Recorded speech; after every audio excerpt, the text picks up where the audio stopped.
गीत को बंद कर मूवी बंद कर आप चेक करा चालू થઈ તો લાઈ દે ને પાછું ચાલુ રહી છે મીટિંગ ચાલુ છે ઓડિયો બંધ कर करो माइक में ओ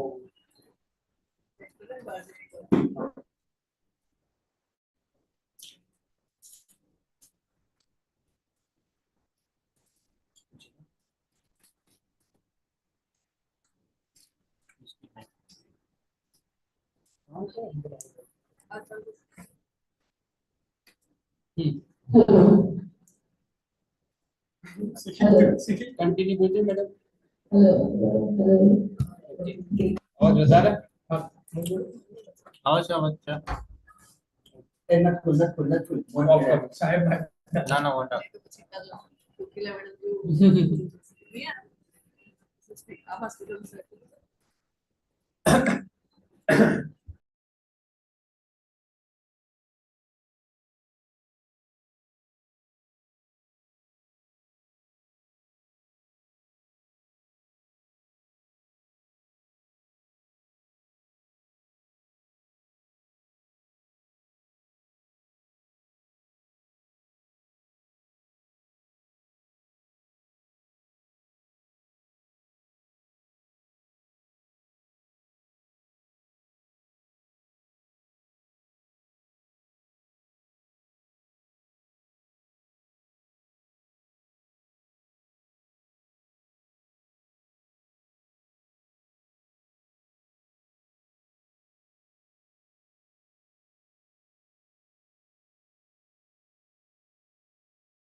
वॉइस फुल कर देते हैं लैपटॉप પેલું ચાલુ કરજો હું બોલજો તમે हेलो પેલા સરને પૂછો ને આવા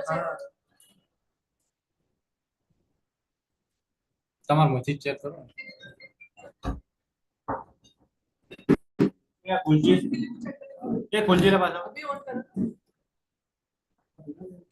हेलो हेलो हेलो इसका इसका बस रहा हेलो बस बंद ना करो हेलो हेलो हां આની અંદર કોક બોલ્યું यस सर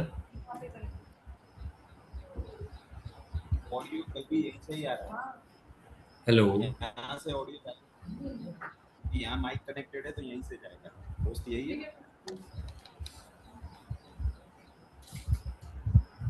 तो सामने सर एक बार ट्राई करो वो सामने सर बोलेगी तो वो इधर आवाज जाएगा नहीं अभी कोई बोला वो इसमें अंदर लैपटॉप से अंदर आवाज आया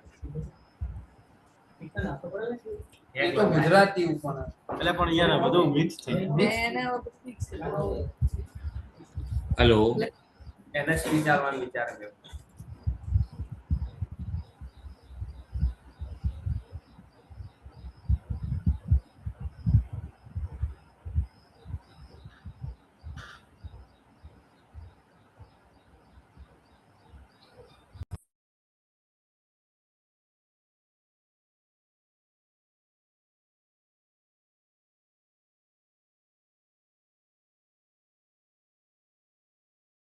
Good morning, everyone. Distinguished guests, researcher, academia, presenter, and participants, and science students. Welcome to the second day of the International Conference on Information Design and Intelligent Applications. It's ICISDA-2026. After the stipulating discussions and presentations of the day one, we are delighted to welcome you our program in another set of distinguished keynote addresses and research presentations. Led us begin a day with the sense of years qualifications and activities. आपका headphone speaker करो अरे It is my great pleasure and privilege to બીજા નંબરની એટલે ત્રીજી and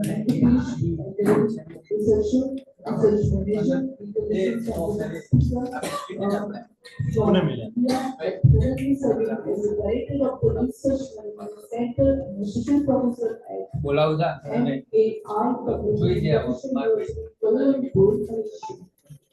His academic career reflects extensive biomedical sciences, research management, postgraduate education, and international research collaborations. Dr. Vasudevan holds a PhD in genetics from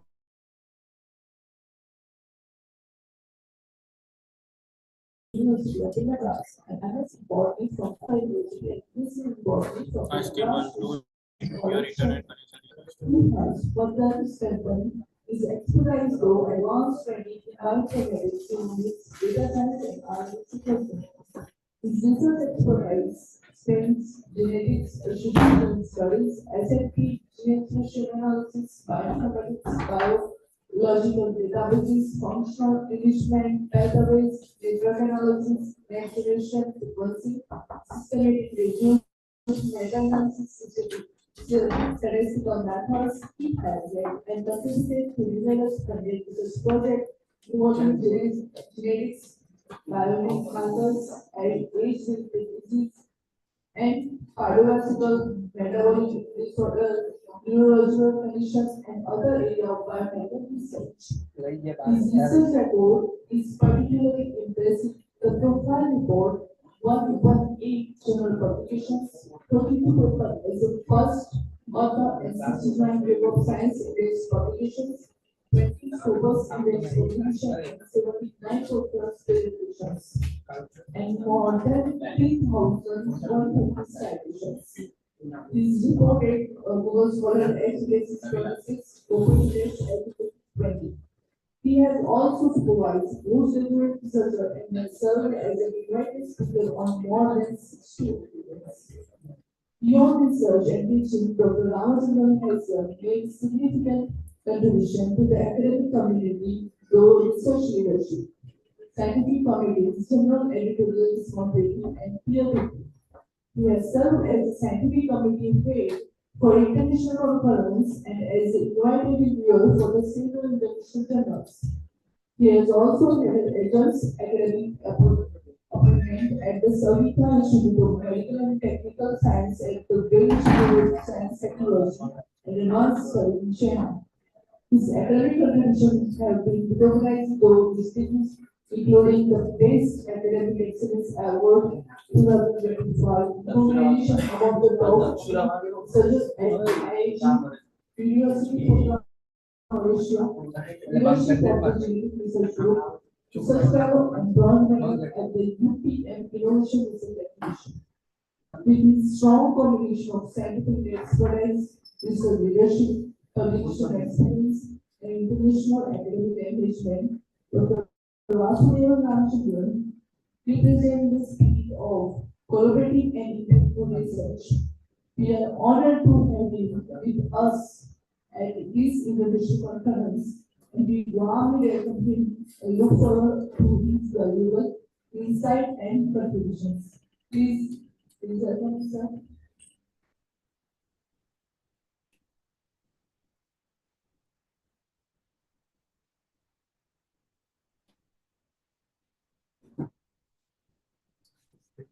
next. Okay. Check कर लेना sir APP change नहीं था demo no So next. हाँ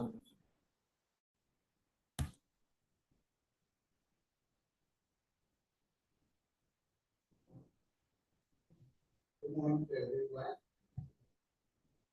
So all here and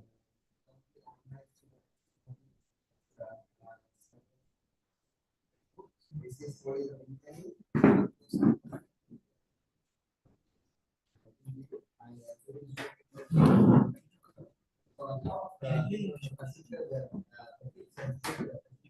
I hope that all the presentations and research findings will be useful.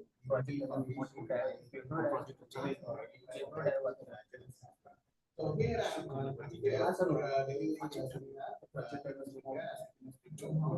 this topic AI response prediction and it's toward clinical precision medicine. Why I choose this topic is very important nowadays because we are all already living the yes, how it helpful in particularly for the economics. I hope that here all the department from the mixed department, right? So I hope you all understand about the computer economics as well. But anyway, I'll give you a brief introduction about the computer economics. Then we will be understanding that how AI has been involved with the computer. So of course I'm here from Malaysia. I'm also doing this kind of talks for the last few days. Still upcoming conferences and the talks are coming up. With that one, I like to introduce a few kind of things because when we say about the pharmacogenomics, you have to understand about so we have to understand about the genetic variations of DNA. I hope that most of them know.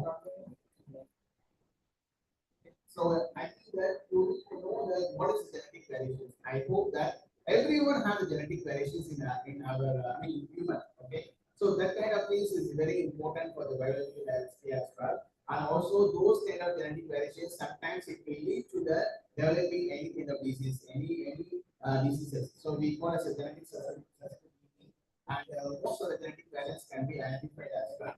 Some of the very important genetic variants are singly included polymorphisms, where one you can see the singly included has been replaced with another nucleotide, and because of that, total amino acid will be changed and it will develop into some kind of diseases. For example, for hypertension, for diabetes, all you see the multi-genes have been involved. And apart from that, you can see every number of variations and insertion deletions as well.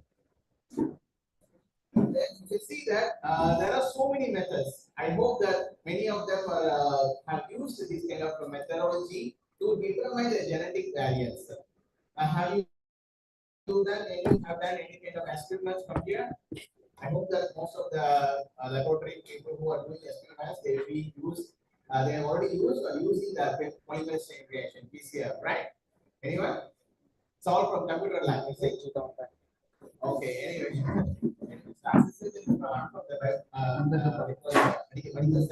Related one. So I'm trying to so that's why I'm trying to make you understand what is all about. So these are some of the common and advanced technologies nowadays going on to design genetic variations in any samples from human or any kind of sources. So sequencing now is going on to develop nowadays, and it has been a lot of findings have been significantly increased, and its cost also is very less nowadays. Earlier it was very expensive, but now it's very less, and you can do it even in the compact. It's very compact nowadays. Earlier it was quite big. With this short, means the instruments become very small, and you can carry it anywhere as well. Technology has been developed, and you can see if you want to develop, if you want to detect some kind of genetic variations, you can use this kind of methods. Okay, like for example, as I said, for a single nucleotide, you can use the PCR sequencing, whatever. And apart from that, if you're not sure what kind of barriers to go, then you can identify by using the whole genome sequencing, WGS as well. Of course, SNP array and genotyping RNA sequencing, there are so many methodology out there. And then you see different methodology of pharmacogenetics testing. For example, you see standard sequencing, real-time polymerase chain reaction, genotyping arrays, next generation sequencing. For example, why we have to design these in genetic variants to know that how these genetic variants respond to the drug. Okay, so in layman terms or in expression, for example, if you are taking if you're having headache, okay, so what you do, you be simply taking some kind of ALT, 40, whatever. But still, if you're having more kind of headache, then you try to take some. But everyone is taking the paracetamol, right? Nobody is taking the what kind of tablet you want to reduce your pain or you want to get cured as soon as possible. But you're not sure. Most of the common tablet is for headaches, the paracetamol for the fever, whatever. They will take the one. But some people will get cured, some people will not. So they have to take fight. They have to get back to the doctor, clinician, and they will be suggesting another kind of tablet, right? So other time you're wasting time, you're taking a lot of time as well. You're not sure that when it gets cured as well. So those kind of things is not sure. So at that time, when you know the genetic profile of yours, and they will be telling them what kind of drugs to be taken based on your genetic disease profile. So that's why the pharmacogenetics is very important to know that, and we are moving towards the precision medicine. We call that as a personalized medicine. You will know that what kind of drug, what kind of treatment, what kind of drugs to be taken to improve what they can disease, particularly for you. Not the same tablet for all. You can take your own tablet what you want to get it so the better treatment or the patient care as well. So that's why personalized medicine is very important. It's already started. It's going on as well. I think if I'm not mistaken, is Netherlands. They already started running out. Most of the people they have their own genetic profile. And of course, in Malaysia, Singapore is coming up, but India is still developing their branding information. It will take a lot of time to go ahead with this one, but it's already started. Okay. So see that some of the instruments I always say it's quite big nowadays. It's quite advanced one. Even is the most advanced technology nowadays. So they it will read the whole genome sequencing and also the long and short read sequencing as well. And with that one, you can analyze everything of the having set up for interpretation and for analysis as well. Form VIP, home analytics mind. So these are some of the tools they'll be using the data to interpret and to analyze it as well. And also you can see there are so many tools and databases, particularly for the pharmacogenetics, pharmacogenomics knowledge base and pharmacogenomics clinical annotation. These are the common database where researchers will be using and will be extracting the data from these kind of tools from the database, and they will do bioinformatic analysis based on that. So that's why these kind of database are very common and very important to for the researchers, particularly for the genetic researchers, where they will do this kind of research work. So you can see that that is shift towards the paradigm that it was the pharmacogenetics. Now we are slowly moving towards the other kind of things like pharmacogenomics and pharmacomics. Apart from that, there are also pharmacoeconomics, epigenetics. A lot of terms are in Canada based on the study as well. So as I said, that pharmacogenetics is mostly they cover based on a single gene. Pharmacogenomics is a multi genes as well, and also they cover based on the RNA and also sometimes the protein. So they will cover the whole genome. And you can see the pharmacomics is also nowadays very trendy one, metabolomics and proteomics and epigenomics, machine learning. All these things is combined with the what you call it, to be like the particular drug which is respond to you and is based on the genetic profile of every individual. So we are slowly moving towards precision medicine. The help of a lot of techniques and of course the help of artificial intelligence. So I would say that earlier it was a pharmacogenetics, but still people do the pharmacogenetic work because they need to know the every single variant of the particular gene. So even in my own research, I have done so many pharmacogenetic work, and as I said, pharmacogenomics also they are is rising up and they're doing a lot of things. And usually you can say this is the old one single gene drug association. But now it's genome-wide system level integration. It has been integrated with several kind of sections like artificial intelligence, clinical data. You need the healthcare systems as well.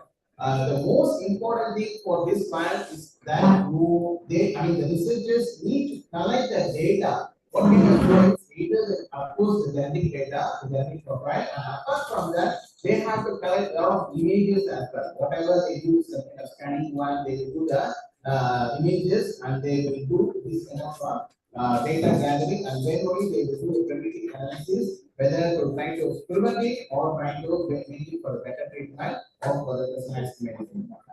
So clinical genomics is the another one. Clinical genomics plays an important role in that.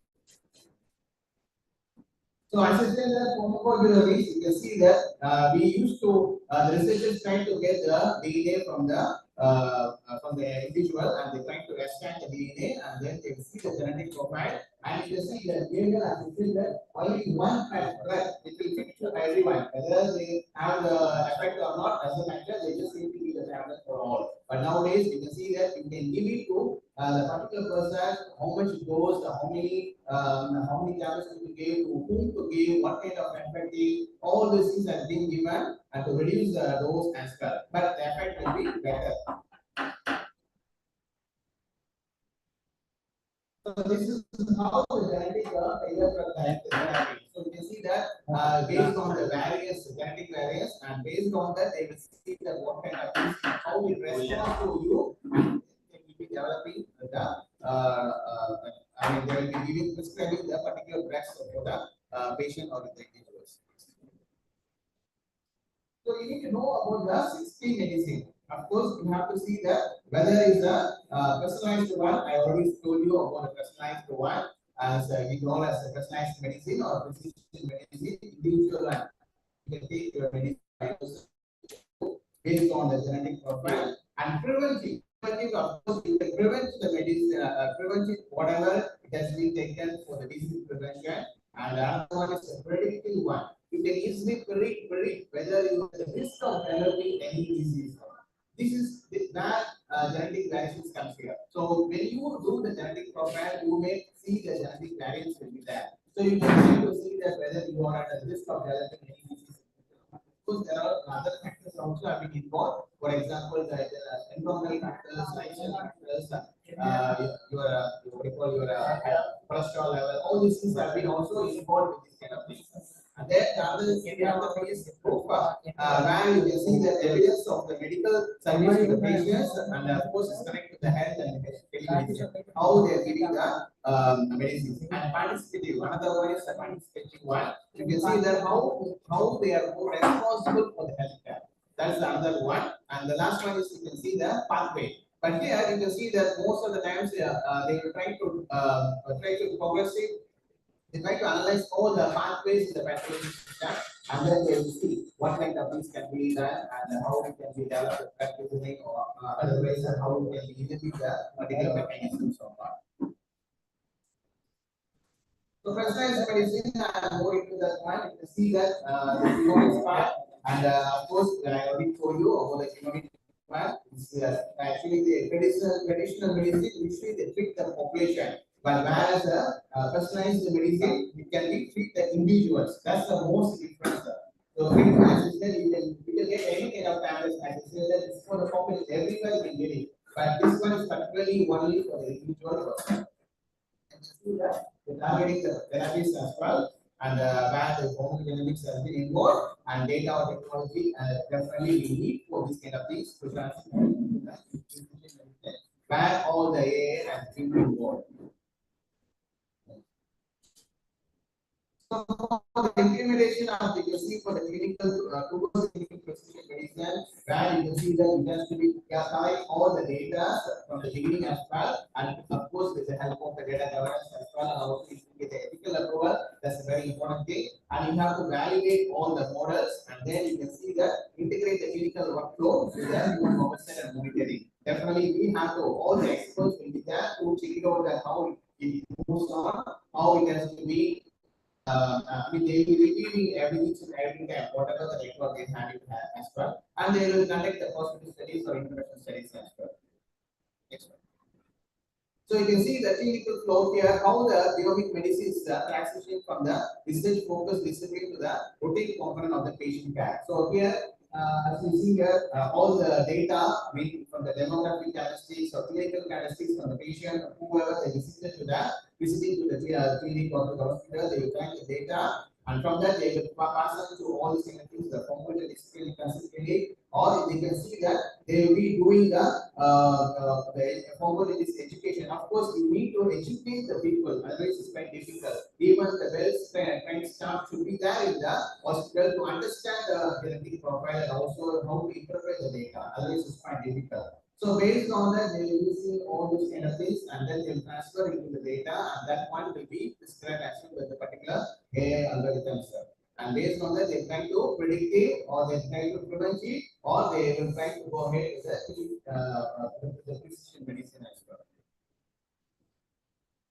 So apart from the genetic one, you can see some of the causes here. The drug interactions are one of the main kind of factors as well. Of course, the age is there. When you become age, then definitely you may have developed this kind of diseases. So that one is kind of prevention as well. But of course, there are a lot of things as I say that if you go for the precision medicine, you can see that what kind of tests you can get to prevent or to reduce the cost effect. I mean, reduce cost effectiveness, and can you go for a better treatment as well. And that microbiota is another important thing. Nowadays, even every individual they are trying to analyze the gut microbiota. Based on that, they are trying to modify the lifestyle. That's very important because most of the things is developed from the gut microbiota as well. Okay. And apart from that, the environmental factors, toxins or any kind of things, and then you can see the gender. Sometimes the male has got they are under the high risk of developing some kind of diseases or the cancer or whatever. And of course, you can see some kind of lifestyle changes as well. So all these kind of things involved together, not only the genetic variants, these also involved. Now you can see the current approach and the future approach. So as I said that usually they go for the prescription based one, but now you can extract the DNA and see the genetic profile, and based on that the drug can be prescribed. So that's the thing is current medicine and the future medicine between that one. I hope that definitely in future we will be developing these kind of things which coming up very soon because it's already been rolled out, it's already there in many countries. So in that sense, I'm sure that in India also we are developing marching towards this kind of precision medicine, and in future we will be having the future kind of treatment, future medicine, not the traditional one. So do we need to give genetic, should genetics be considered before giving this person a drug? Definitely I say yes. So we have to know what kind of genetic profile. So for that, everyone has to understand the genetic profile and they have to explain to the individuals as well because they are not sure about what is the all about. They just want to get a tablet and they just want to go and get back and just be cured as well. But we all have to be the clinicians and they have to understand it and they have to get genetic profile. Okay. And then definitely genetics will play an important role to consider before prescribing the medication. So here you can see the precision medicine where is most of the times, I mean not only the oncology field, there are many fields as that, but here you can see that oncology platform has been developed particularly for the cancer treatment and based on the electronic medical record. This is the most important thing. This is the where we are lacking a little bit. We call as a digital health record. We already moved to the digital world, but this kind of things is still lacking here. Digital electronic medical record. That is, you should have the medical record wherever you go. It has been interconnected to any stage or anywhere, any clinical settings as well. So if you have the digital clinical record, any person, I mean any clinicians can see your and they just follow up from the work. It has been interconnected with the hospitals. I hope that this also is already started and developed, but it has to be interconnected with the other states and also with the other hospitals as well. So it will take some time. I'm sure, but it will come up in future as well. So these kind of things will be supporting the targeted therapy. Next one. And you see that there are so many innovations in genomics for individualized drug response. One is the genomic biomarkers. Of course, it can be guide the dosing and how much is the drug to be given. And then you can see that AI models predict individual response. I already told you that can be easily response based on the multi-omic data. And then you can see that clinical decision support interface. And then apart from that, you can see it will reduce the adverse events. And also, you can see the barriers. That is the most important thing. The challenging one is the last one is there are so much of barriers out there, and also the data privacy. Nowadays, it is very important to keep the privacy, and sometimes it will be leaked as well, or it is not maintained properly. So here, the ethical concerns we need to see based on the AI. So why predicting drug response matters? You can see that because of increased treatment effectiveness and it will reduce the adverse effect. That's the most important thing. and lower the health cost. As I said, that you have to keep on taking the drug. You're not sure that until when you get well, you have to spend the time, you have to spend the money, and you have to see all those kind of things. So that's why we suggested that going towards precision medicine to reduce the healthcare cost as well. And of course, you can see the accident and drug development and enable precision medicine scale and inform regulatory and the trade decision. So definitely, all these things have been involved to predict the drug response matters. That's why it's very important. So pharmacogenomics to precision medicine. So how we have been moving the one, we have to see the pharmacogenomics and drug response. As I said, that how the drug has been response to you based on the genetic profile, and then clinical precision medicine, and you can see that it applies the some kind of therapies as well. And we have to see that how the artificial intelligence has played an important role in the precision medicine by interpreting the complex and multi-omic signals. That's where the area has been come up, and it will be helpful for this kind of interactions to get the data from all the collected data from the patients or from the clinical diagnosis, whatever, and then they will come up with this kind of data to predict it, or it will be moved towards the proper better treatment as well. So there are so many kind of things. The AI has been into everywhere, but we are talking about the genomic medicine here. So here also there are so many. I mean, each and every university and institute they are coming up with this kind of research as well. So any kind of research nowadays is going up with the connecting with the AI. Because this coming up with I cannot say the 100% is accuracy, but definitely the accuracy is far much better. Even for nowadays, for writing the papers, publications, and for the journals. You have to see the you're using the AI tools as well, right? So those kind of things already been already been in the universities or even in the research centers. So the same kind of things are developing for the genomic medicine as well. And again, in the pharmacogenetics, as I said, that there are so many papers have been published based on that how it has been a response to the drug and how it has been developed from the data they have collected from the patients or from the individuals. And then here, you can see the integration of the artificial intelligence.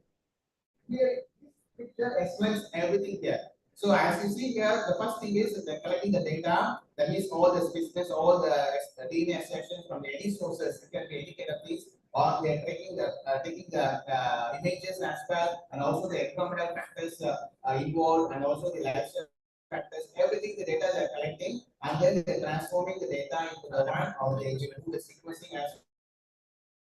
And they will collect all the images, all the data, and then they will do the data modeling and processing that one. So based on that, they will see the data and finally they will come up with the precision medicine. So this is the whole process. It looks like very simple one, but definitely it will take years because you have to gather all the data. Data is just not, it's not easy to collect it, but once you collect it, it's very hard to maintain it. How hard to interpret the data is very important. So for that, we need the experts as well. And definitely we need to develop the AI tools based on that they do these kind of things. So if you have any kind of mistakes that we done in here, then this is going to be totally it's not going to be working out because in many countries, many research that have developed AI tools or medicine or any kind of things, and they have pros and cons as well.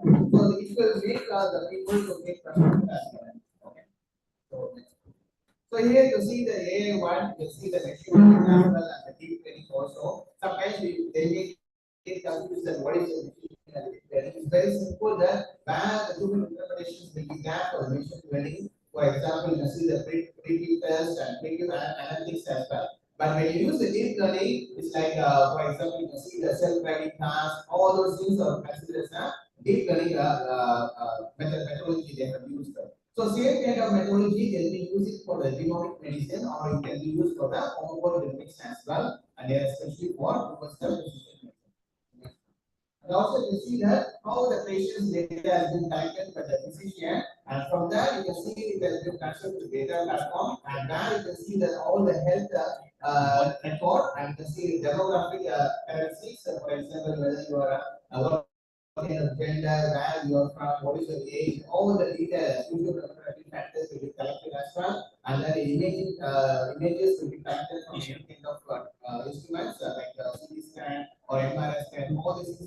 will be collected and it will be taken to the AI one. So they will be gathering all these kind of data and they will see that how it has been making the decision to support it and it will be processing or processing everything. And based on that, they will use the AI integration one and they will easily try to find out that whether the person is under the risk of any kind of diagnosing the disease, or it can be prevented or not, or it can be treated or not with a better drug. So that's why the AI has been involved in this kind of things. So it has I said that it's already been there. So let's say, for example, how you are going to be involved, like computer science students or any kind of students, biologists. We need each other. We know how to do the genetic profiling, but we are not sure about the AI is. Then you people will be coming up with the joining with the scientists and biologists, and you people will be helping us to do this kind of platform and this kind of for predicting the or diagnosing the disease. So that's why it's always integrated. It's interdisciplinary one. It's not that only biologists or only scientists have to do this kind of work. It's not like that. It has to be integrated with the other kind of department as well, particularly with the bioinformatics or with the computer science as well. So there are so many key innovations as we can with the AI one. You can see that direct interpretation, clinical gate with mixed panels, we develop electronic and health records and population scale genomic databases, regulatory ones, and patient-centered reporting. So all these things already being there in the it's like the innovation part, and we are already practicing as well. So some of the applications with the personalized medicine, you can see that AI has been developed in the cancer treatment, drug discovery enhancement, oncology support as well, and targeted therapy development. So it's already been applied in many parts of the field. But apart from that, we see that AI has been more into the oncogenomics, into the medical, into the genomic medicine as well. That will changing the marketing value as well. Because maybe it is most of them focusing on the medical kind of things, but here everything has been changed because of the AI one. And most of the markets, I showed you some of the examples like all these kind of things. They have been involved a lot of my IBM as well. Yeah. Yes, this is they have invested a lot of money for developing these kind of things.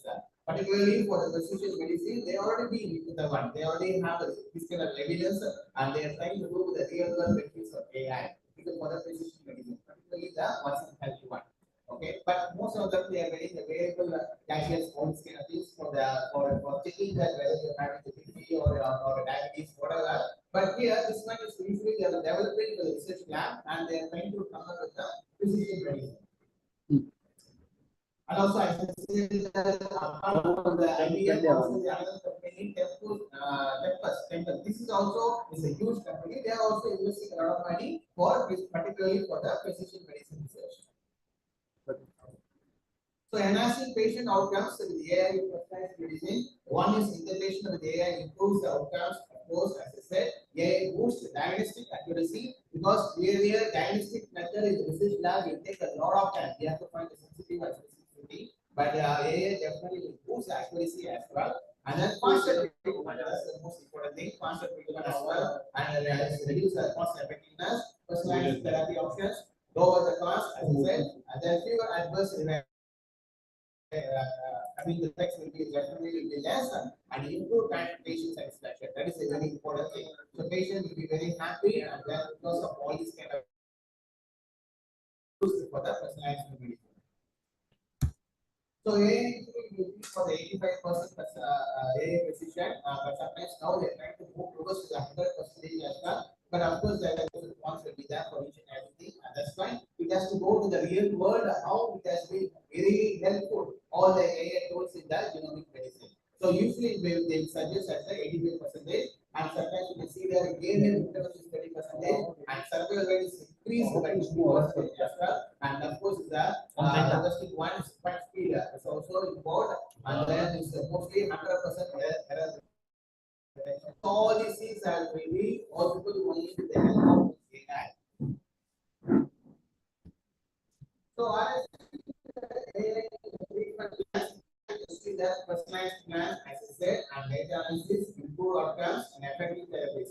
So these are the things that are very important, and particularly in the AI enabled one. If you may ask that what happened earlier when the AI word is not there at the time what people are doing. As I said, it was it's not that we did not do any kind of research. We were doing the homogenetics where something variants were there and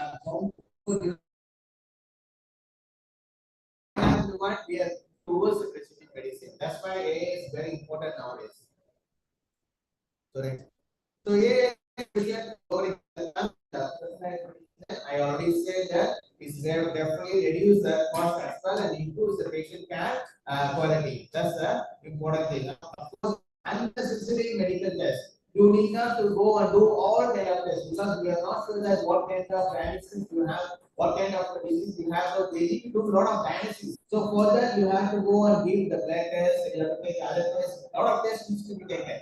But with this kind of things, you need not do any unnecessary test where this will help you to take a particular test to know that whether you are under diagnosis of what kind of disease. So navigating the challenges here is a very important thing. Challenges are very clear. So data is concerned, as I said, because there are data should be very quality one. Any there should not be any data missing. So that's why the quality should be very high. And healthcare professionals, they have to understand that how to show resistance to the AI and of course potential solutions to the AI challenges and need for continuous training and support. This is a very important thing. So nowadays, many universities and many research centers and also the hospitals, they are doing this kind of training support. It's not that everyone should know the AI tools, but you have to know that what kind of tool you need to do for developing your own skill. That is a very important thing. It's not that I know all the tools. It's not like that. I just know only two tools which will be helpful in my own field. That is more than enough. So that is the thing you need to know that how to develop the AI skills based on what kind of application you are going to do it for your own. So the critical importance of high quality data in AI systems, see AI effectiveness based on data quality, as I said. The inaccurate data leads to misleading outcomes. So sometimes you may end up with another kind of results. You are expecting something, but you end up with another kind of things because of the misleading one. And there we can see that all the research experts play an important role to know that how to review the data and how to see the data, and based on that they try to reduce the errors as well. So that's why we need the need for the high quality and the diverse data. Impact of poor data quality in healthcare and bias in data sets. All these things are important for high quality data. So with this kind of things, it's not possible to go ahead. That's why I should say that always the data is very important. That too is not only the data, the data should be very in high quality.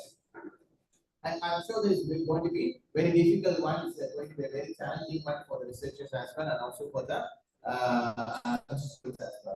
So emerging trends in AI personalized medicine, you can see that I already said developing the therapies and slowly moving towards the preventive care and predictive analytics, treatment, and integration of genomic data with AI. So all these things have been developed, and you can see genomic data, how it has been, all the data has been integrated, and how it has been predictive analytics. If you do the predictive analytics based on the images or based on the data, definitely you have a high chance of publishing your research outcomes in the high impact journals, because it's very important. This kind of research, it's not very easy to read. There are a lot of things that we involved, all the organizations as well.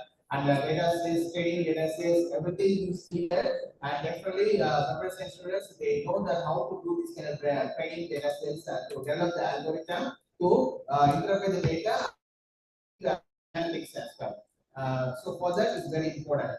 And of course, there are so many developments are being done, and you can see that personalized medicine is the important breakthrough as well with the help of the AI and the data. Already you can see it's a very effective one, and machine learning predicts treatment responses and improved diagnostic accuracy. As you said, that accuracy is almost 85 to 90%. It's already improved. The one area is personal life. Okay,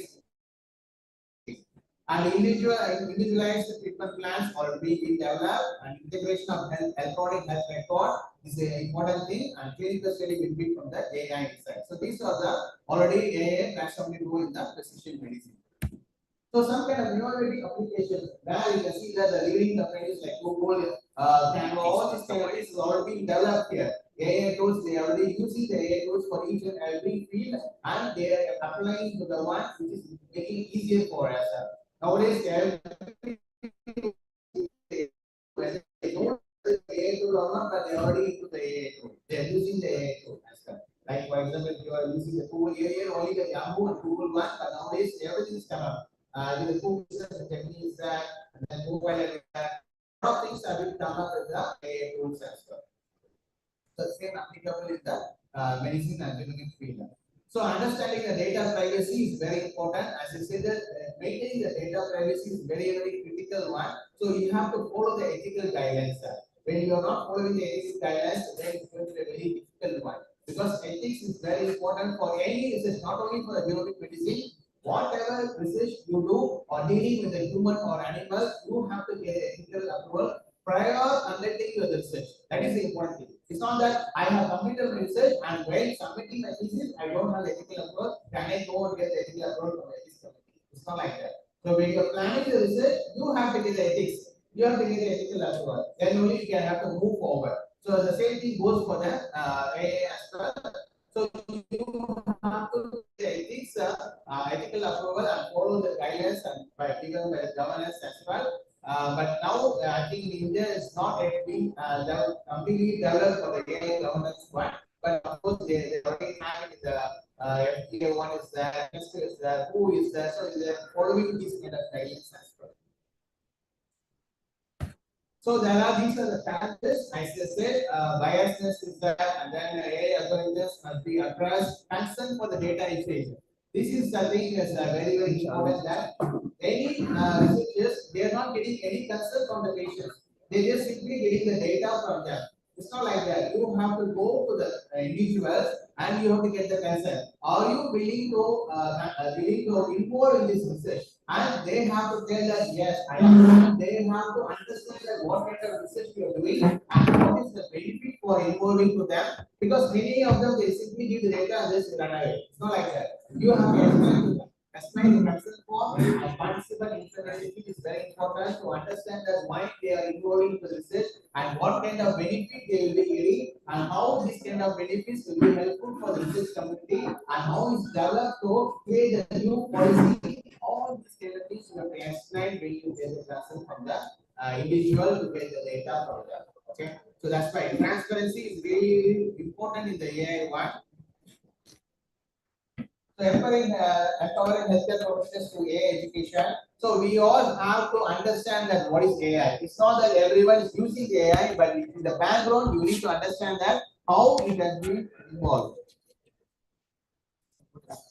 So maintaining importance of AI training healthcare. I think nowadays there are so many training sessions going on in the hospitals or in the research centers that how to interpret, how to develop the algorithm, how to make develop the tool, how to do it based on the data they have collected. So all the training programs have been conducted going on, and also the hands-on trainings are there. And collaboration is very important.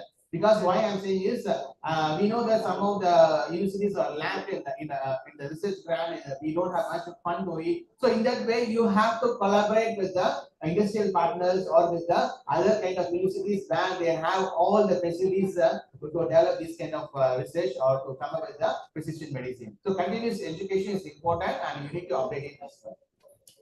So role of regulatory bodies, as I said, the ethical one, you have to follow the governance as well. It's need for collaboration. I already told you, and then you have to maintain the landscape in the healthcare as well. So the importance of collaboration, you can see that collaborative efforts is definitely essential. It's not easy to do the international collaboration or national collaboration or whatever. So you have to develop the networking as well. So successful partnership is that and interdisciplinary collaboration. As I said that we always need to be interdisciplinary departments has to be integrated with the data. But earlier it is, I was thinking that how come the computer science kind of things will be involved in the medicine one. But I see that so many publications they are doing a lot of research based on the diabetes as well, based on the cancer. All the mathematical and computer science students are publishing this kind of research as well. So it's very important for the interdisciplinary one and innovative AI applications and solving the healthcare challenges. So global perspectives in AI in personalized medicine, they are already been rolled out, and you can see that there are so many case studies showing the successful AI integration, and also that you can see that what are the challenges being faced in the worldwide as well. So some of the AI innovations, the personalized one, you can see that quantum computing one, reshaping, advanced neural networks are there, AI-driven insights for the personalized treatment, predictive analytics have been done, integration of AI into clinical practices. These are some of the innovations are already being developed and published as well, and it's already been in the market as well, and it's also going on as well. So with the help of the AI. So we need to do some kind of statistic steps for the AI one. You can see that invest in technology. Of course, we need to find some kind of industrial partners to invest them and train the staff, and then foster the innovation, collaborate with the research experts, and implement the feedback. That is the important thing, that where you need to update and you have to keep on giving the feedback. What kind of data you collected, what kind of things have you got, what is the research findings, everything you have to update it as well. And then the most important thing is you need to validate and evaluate the outcomes. Without that, any kind of research is not being fulfilled. Be it in any research, master research or PhD one, usually in the Viva, they'll be asking that, how did you validate your results? You cannot say that my supervisor already validated. It's not like that. In terms of statistical analysis or in terms of experimental, how did you validate the research is very important. If you don't answer the particular question, then it's going to be very difficult for you to define your research, because that's the important thing. So always make sure that you try to evaluate and validate your results. So transforming impact, you can see that AI and have been challenges implementation is crucial. Of course, future trends. So ethical considerations that need to be followed, and you have to follow the guidelines as well. So the engaging discussion, AI roles, you can see they explore the topics. Interactive sessions like this kind of conferences will be helpful to interact what kind of how AI has been enabled for the precision medicine, not only for the genomic medicine. Definitely AI has been involved in any kind of things. I'm sure that many of them they have presented the research outcomes as well yesterday and today as well. So they are also putting up with a lot of things that how AI has been involved in their own kind of research. I mean in their domains. So for that, there is a lot of challenges, infrastructure, as I said, and the cost one, and then also the clinical option gaps and workforce training and standardization issues. A lot of things are there, or a few challenges and barriers for doing the AI research towards the precision medicine. And there are also some kind of limitations on that, and currently some kind of few algorithms. Of course, they have the pros and cons as well. And the clinical data cannot be used by the another clinic. That's why the electronic, the digital electronic records are very important to know that, to maintain that any kind of clinic can be used. But here sometimes one clinic will be used, the another one cannot be used. So inadequate data information and data is segmented as well, and due to lack of resources, there may be biasness as that. So these kind of things are some of the limitations for using the AI into the precision medicine. And you can see that some of the other limitations, it cannot be reached in the rural part. Okay, they are not able to understand it as well, and it's very hard for the collect the data, genetic data from the populations as well, and poor population diversity, and also some of the risk models are there, and limited phenotype data. That means all the characteristics, the clinical or demo characteristics, or the imaging one is all quite limited as well, and low clinical adoption and regulatory. As I said, the ethical one is very challenging as well. And this kind of some of things are the traditional one also they have the limitations for AI to enable to the precision medicine. But in future, definitely we will be moving towards the one precision medicine and digital forms are developed, global genomic ecosystems are there, preventive pharmacogenomics, definitely there will be, you can see that there will be more research labs based on the pharmacogenetics or pharmacogenomics. It's already been there, but it will develop more, okay, based on that. You can see in the near future as well. And for that, we need to educate the genomic workforce. We have to see the how integrated, how education is important based on the genomics, and also we have to tell that industrial partners, collaborations, all these things are very important, and genetics also is very important for this kind of domain. And there are some kind of impacts. So as I said, there is a precision public health, patient-centered medicine, healthcare cost optimization. So all these things are will be really going to be very impactful for the particularly for the precision medicine or for the healthcare system. So that you can see that some of the innovations already been prescribed. As I said, it's already been developed. It's not that it's not a it's not the new one. It's already been developed. It's already going on as well. Some innovations already been developed in prescribed medicine in India. You can see that ICISDA-2026 OPD is already there. Active. I mean, it's in the already in the market or it's already going on. So veterinary therapeutics, they are doing that. BPO, they are doing the one for the glucose monitoring. And then some of the innovation services in India, because you may ask that how to get the genetic profile of individuals, and you can approach some of the genetic centers, or they are doing some kind of analysis. You can give the blood, and then they will do all the genetic profile. So these kind of services already been there and is going on, and you can do you can see your genetic profile by yourself. Of course, it's quite difficult to read. That's why your geneticians and also the clinicians will be helping you to interpret the data and how the genetic is how the drug is response based on your individual genetic profile. And of course, you can see Jensen's, all these kind of things is already there in the market. Apart from India, since I am from Malaysia, they are also doing the research findings in the Malaysia. There are so many papers and so many innovations already going on for the past few number of years, and they have come up with the pharmacogenetics and pharmacogenomics in the Malaysian cardiovascular patients as well. A lot of interventions, a lot of studies have been conducted, and it has been all the research outcomes have been published in the journals as well. So you can see that number of papers have been published is quite a lot. Yearly it wasn't. You can see that in earlier days it wasn't published a lot, but nowadays so many papers have been published based on the research findings conducted with the AI one in the particularly in the pharmacogenetics and pharmacogenomics as well. It's a lot actually. Almost 32,000 is that. And artificial intelligence and pharmacogenetics alone is just 439 papers have been published so far. I think it's the end of 2025 or in the early 2026.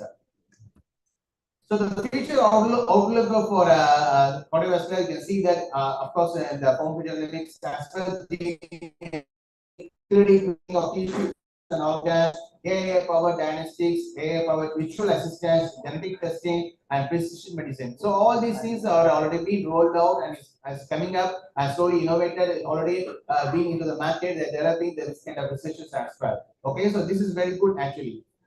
And you can see the precision medicine making it happen for Malaysia as well. So as I said, it's rolling out throughout the world, and is slowly developing, and developed countries are doing this kind of moving towards the precision disease and precision medicine as well.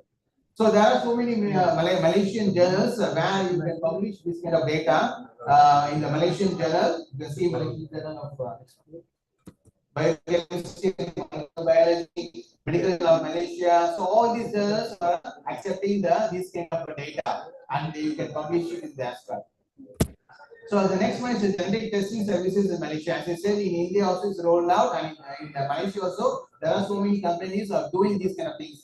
You can see that genetic predisposition test, they are particularly doing the services only for the pharmacogenetics as well. They want to know that what is your genetic profile and how your response to the drug. Okay, and apart from that, there are so many Malaysian organizations out there. They are already been there. Welcome to the Genetic Counseling Society, Malaysian Rare Disorders. All these people are doing with the genomic resources and developing the research based on particularly on the pharmacogenetics and genomics. And there are some lot of conferences going on. You can see that some conference already been completed, and now some conference also coming up like this. We are also doing a lot of conferences in Malaysia, and of course you are all welcome to Malaysia, or you can even submit it by a virtual one, and even you can come and present your research findings. It's going to be interactive sessions, and you have to collaborate with the other universities and also with the other countries as well to know more about on the genomics or any kind of research as well. And there are some journals on genomics, journals, and then some of the very good journals are publishing all these research, particularly in the pharmacogenetics, genomics, everything. Next one. So some of the publications I also published so many papers based on the biomedicine and biomedicals, Journal of Biomedical Clinical Studies, and of course a few number of genetic polymorphisms, SNP, everything have been published already. And many students, what they have done is they have done the genetic testing, genetic profile response to the drug based on the pharmacogenetics and genomics. All have been completed the PhD as well with the very high number of papers in the impact factor journals. So with that, I would like to conclude that pharmacogenomics definitely is going to be the very good one for we are moving towards the precision medicine as well, and it's not the future of pharmacogenomics; it's the future of medicine also. So definitely, it will be helpful for the for reducing the healthcare cost as well, and it will be helpful for the preventive care as well, and also mostly for the patient satisfaction. That's a very important thing.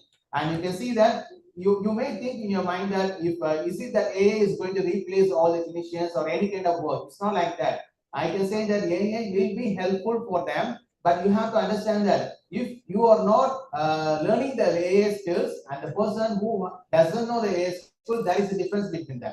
So definitely the future, the people about AI, future for them as well. So it's not that it's not going to replace it. You have to, they are posing, or you have to understand that, learn their AI skills as well. So apart from that, I'm also an editor for a few journals where I'm to the genomic technologies. Recently, some of the papers will be published soon as well in the journals. And if you have any kind of papers, you can submit to this kind of journals. I'm the editor for this kind of impact factor journals as well. So with that, I end up my section. This is a postgraduate. We also have offering a lot of postgraduate programs, and sometimes we are also giving the scholarship as well based on your profile. And definitely, you are welcome to visit Malaysia as well, and also you can come and attend the conference. We'll try to give the networking as well to the HOD as well. And with that, I conclude my section, sir. Thank you and all the best.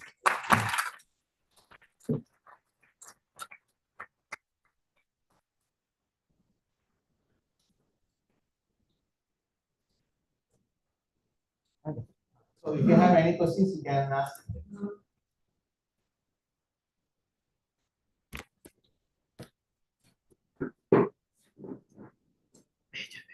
Okay, if you don't have, I can ask one kind of things that you're all computer science students, right? So what kind of how you're relating your research, because some of them they are doing the research, right? Is it all any master PhD students or final year college students? Are you doing? So how you are correlating your research with the medicine? Is it possible or is not possible? Can you able to do it, or you're just focusing on only on the mathematical part or in the computer science part? If you do it, it's going to be very good one. As I said that definitely. Is anyone is doing? Are you correlating? Are you doing interdisciplinary research? Are you correlating your idea and based on the medicine? Is there anyone? You're all doing any research now? Final year project students or master? All just new students? Is it? You can say anything. Okay, but if you are not going to do it the one, if you're planning to do kind of research proposals, please try to integrate that one. That's going to be very good. Definitely, it will be a challenging one, but it's very, very useful if you are integrating with the medicine one. Okay, so try to write a proposal based on that. I'm sure that your research proposal will be highly presented in any conference, or you can be come up with a very good outcomes. Okay.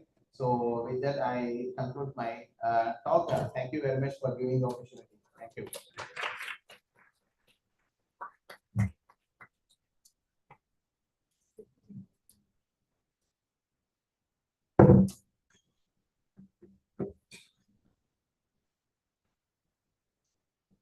Thank you. Provoking keynote. It's really helpful to the research scholar and upcoming research scholar as well. Thank you so much, sir.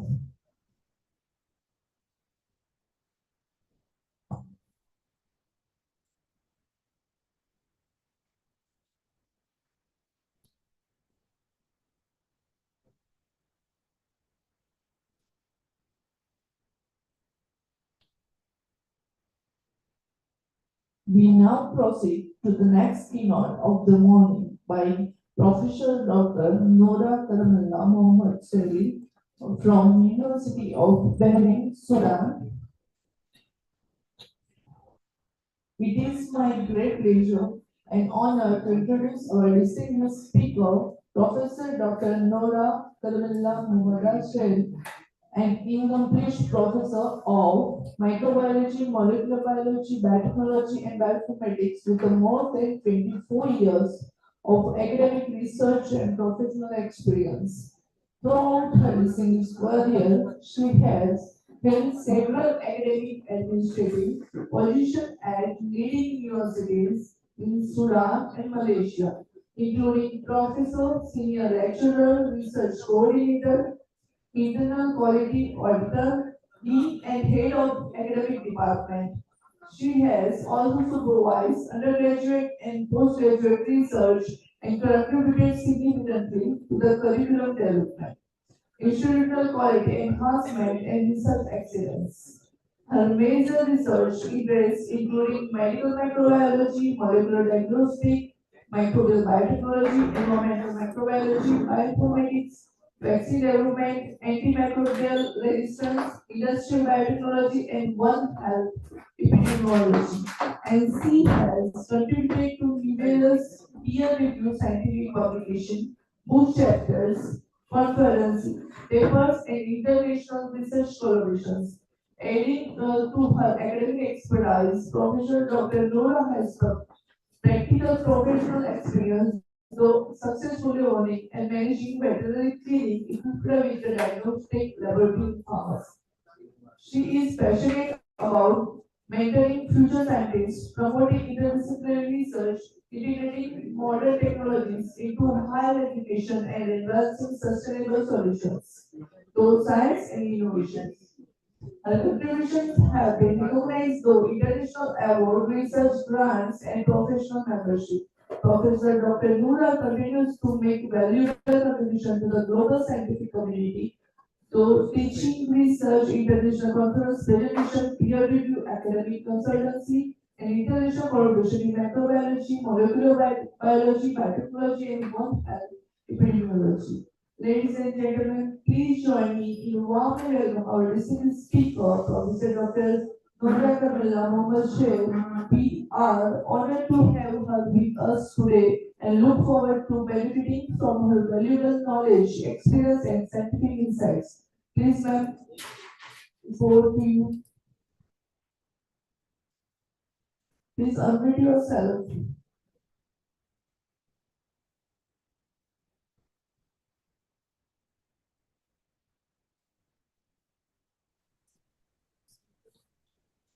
Hello. Good morning, everyone.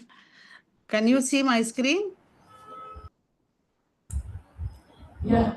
Yes, ma'am. Yeah, ma'am.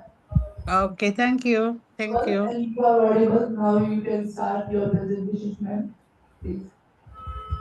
Okay, today I'm going to share about intelligent information system for integrating knowledge system with modern microbiology, biotechnology, bioinformatics, and One Health.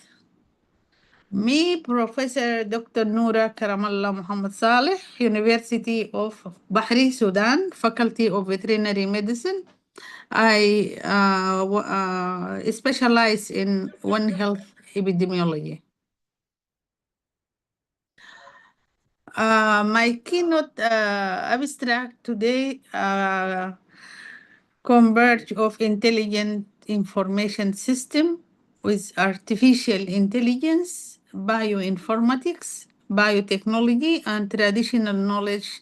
And this is creating new opportunities for addressing complex challenges in health, agriculture, food security, environmental sustainability, and societal well-being as well.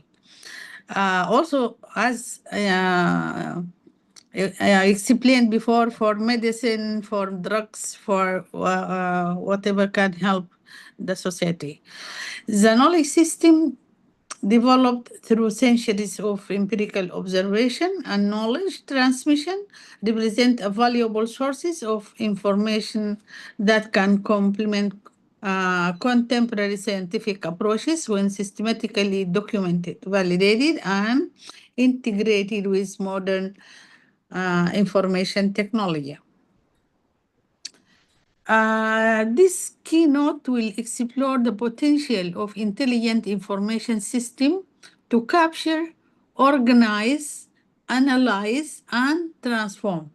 Capture, organize, analyze, and transform traditional knowledge into scientifically accessible and actionable knowledge resources. Particular emphasis will place on the integration of knowledge system with biotechnology, molecular biology, microbiology, bioinformatics, and One Health approach. Modern computational tools, knowledge graph, artificial intelligence, machine learning, and bioinformatics, this can facilitate the identification of relationship between traditional biological resources, medicinal plant, microbiology, bioactive compound, ecological system, and human and animal health. A key focus will be developed of interdisciplinary framework that connect traditional knowledge with evidence-based scientific validated while respecting cultural heritages. So the heritage will and traditional knowledge will be converted and integrated with the modern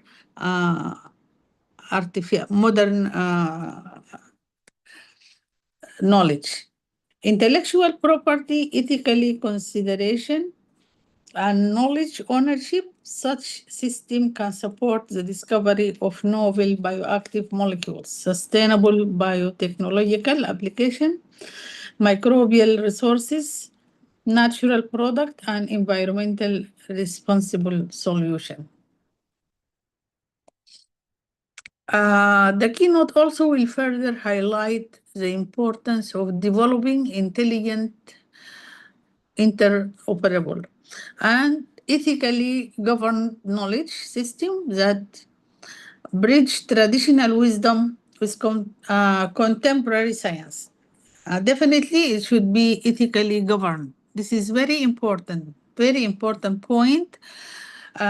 This developing of intelligent, operationable should be ethically governed.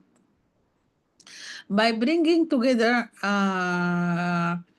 case scholars, biologists, computational scientists,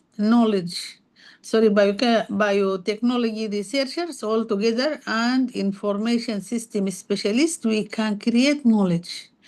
We can create knowledge ecosystem capable of supporting innovation while presenting cultural heritage. So ultimately, the integration of knowledge system will with intelligent information technology offer powerful pathway towards evidence-based innovation. It's a very powerful pathway towards evidence-based innovation, sustainable development, and historic and holistic One Health future. Demonstrating how ancient knowledge and emerging technologies can be worked together to address scientific and societal challenges of the 21st century. Here, from traditional knowledge to intelligent scientific innovation, from traditional to scientific innovation. Okay, so number one, the knowledge system, the KS. The knowledge system, we need to collect all information about medicinal plants, microorganisms, food systems, agriculture, environmental knowledge, traditional health practices, and this knowledge can be digitalized. Documentation, databases, ontologies, knowledge graphs, and data standardization. Intelligent information system like artificial intelligence, machine learning, natural language processing, knowledge graphs, and predictive analytical system. This will be done by what? By the intelligent system. Then we go to scientific validation. This is our role here in the laboratory. We go into the lab after we collect the information and we use the intelligence system for analysis. Then we go to microbiology, molecular biology, genomics. This is bioinformatics, metagenomics, and experimental validation in the lab. Then we go to biotechnology and innovation, the last step actually, or the step before the last. Here, bioactive compound, novel enzymes, antimicrobial, functional food, microbial biotechnology, sustainable agriculture, environmental biotechnology. Here is the innovation. Here is, we call it downstream processing. Then One Health integration. So we need to collaborate and integrate with the three together: the human health, the animal health, or the human physician, doctors, and the animal doctors, veterinarians, and then the environmental health to eradicate the problem from the base. An intelligent system should not simply store traditional knowledge. It should help researchers to move from traditional to innovation, from traditional claim, biological hypothesis, computational analysis, laboratory validation, then biotechnology application, and application in One Health impact. So these are the steps we move in by using AI. For example, traditional medicinal plant, we need to collect digital knowledge record. AI identifies potential bioactive molecules in that plant. Bioinformatics predict molecular target. You straight away, when doing DNA analysis or DNA extraction and do genomic data analysis, then you will predict the molecular target straight away. Then validation. We go to microbiological molecular experiment, validate activity in the laboratory. And here we go to, as I said just now, we go to downstream processing. What downstream processing means the experiment start in the lab. You can use flask, 5 ml or 10 ml or test tubes until you generate your product. Then you move to the medium scale. Use it in 50 ml or 100 ml or bigger. And then if it is okay, then you move to a high scale, industrial scale. So scaling is production. And then we go to application, sale and application. Okay, this is an in One Health, evaluate the effect on human, animal, and in the environment. As we can see here in this diagram,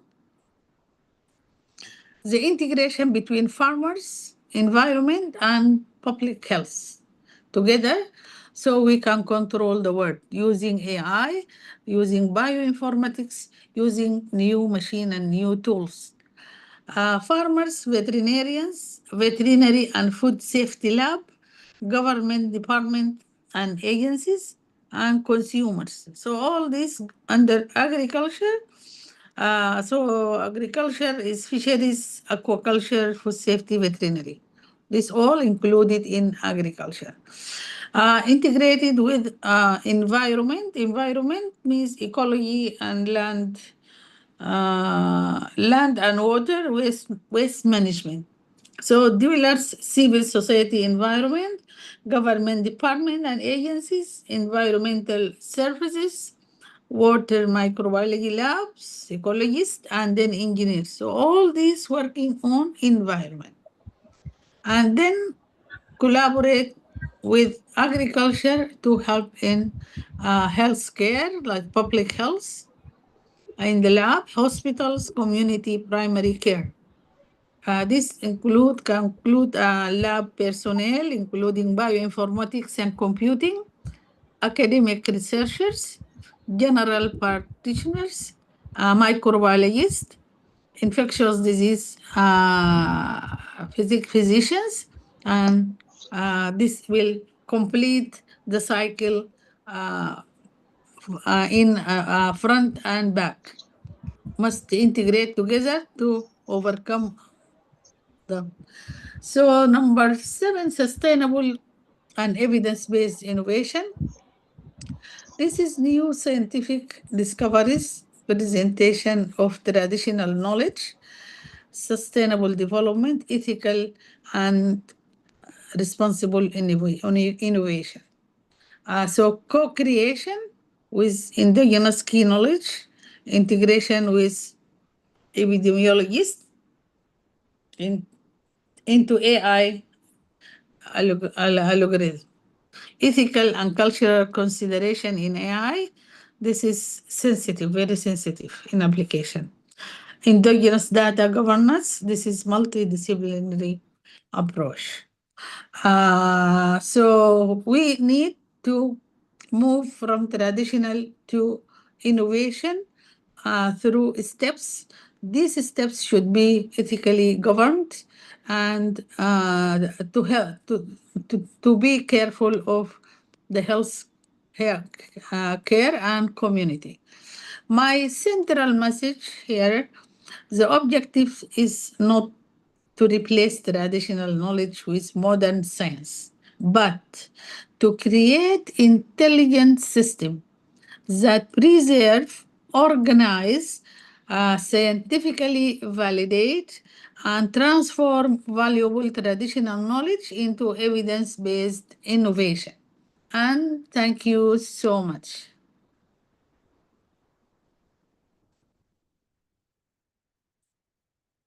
Thank you.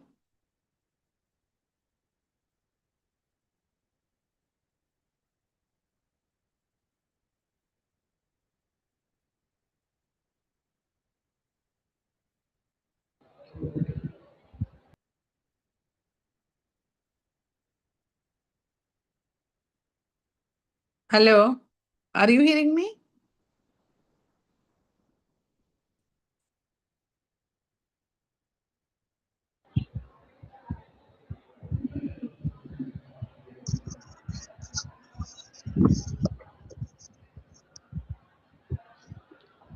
Hello.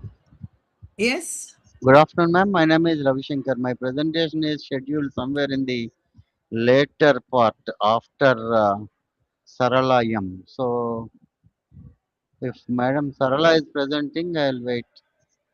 I think I'm seeing her on the list. My name is Ravi Shankar. Okay. Maybe they will After answer this. you. This number is 13 and 14. Actually, I'm making only presentation for 13. I'm not making any presentation for 14. Yeah, Ravi Shankar, can you hear Yeah. me? Yeah, Ravi Shankar, your presentation will be started after this. So I'll inform you in the group. Just wait Okay. for that.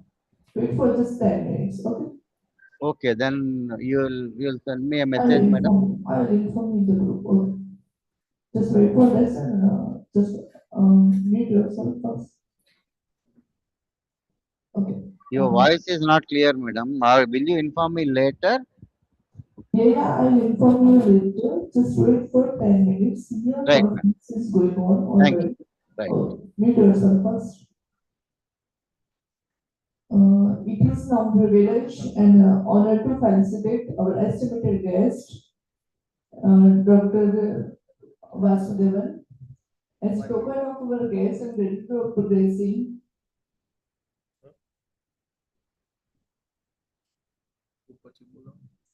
gracing this international conference with their valuable presence, we sincerely appreciate your time and contribution and inspiring presence which have added great value and significance to this occasion. May I request Dr. Bhavesh Patel sir to kindly come forward and present the memento to the Dr. Vasudevan sir. Please sir, come on the stage sir.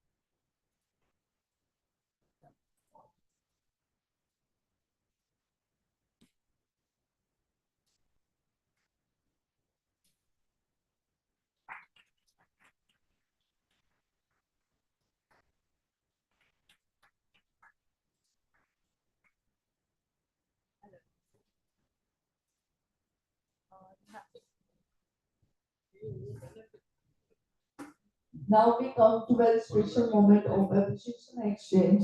As a token of gratitude and respect, we would like to honor our estimated university representative with a souvenir on behalf of the organizing committee.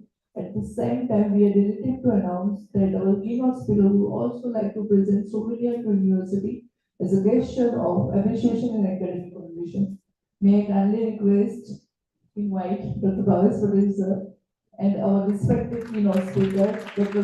Vasudeva, to come forward to this special excellence certificate. Thank you so much.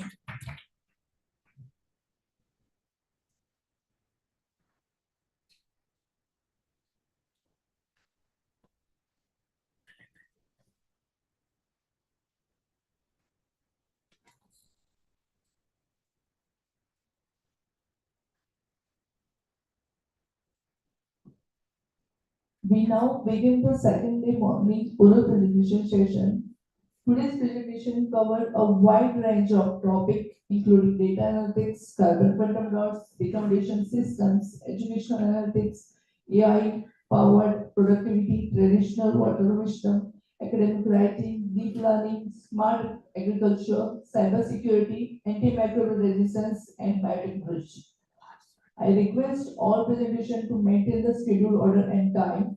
Let us encourage every researcher with our attention, constructive feedback. We first invite Dr. Rana Patel from the Department of Computer and Information Technology, HNGU Pattern. Please come forward on the stage. Okay. On behalf of us.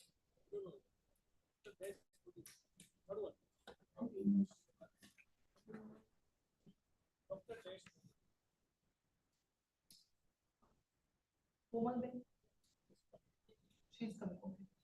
So, third one. Fifth one.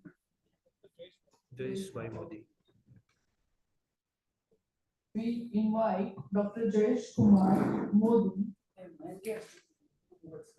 Department of Computer and Information Technology, HNGU Pattern, to present.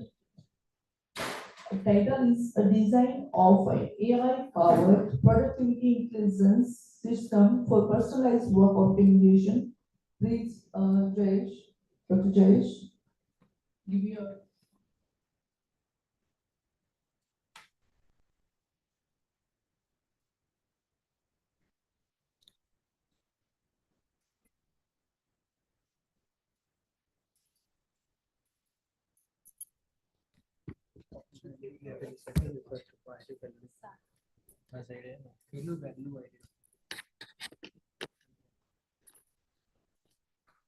એક જ પેલું એ present Mike નહીં ના Mike નહીં લેવું અહીંયા છે ને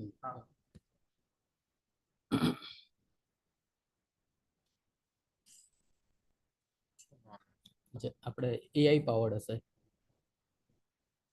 એઆઈ પાવર્ડ પ્રેઝન્ટેશન હશે બહાર જ પડી હશે બહાર જ એઆઈ પાવર્ડ સ્ટાર્ટ કરી દેતા એક જ મિનિટ સ્ક્રીન શેર કર એ લઈ લે હેલો બરોબર હેલો ચલ બોલો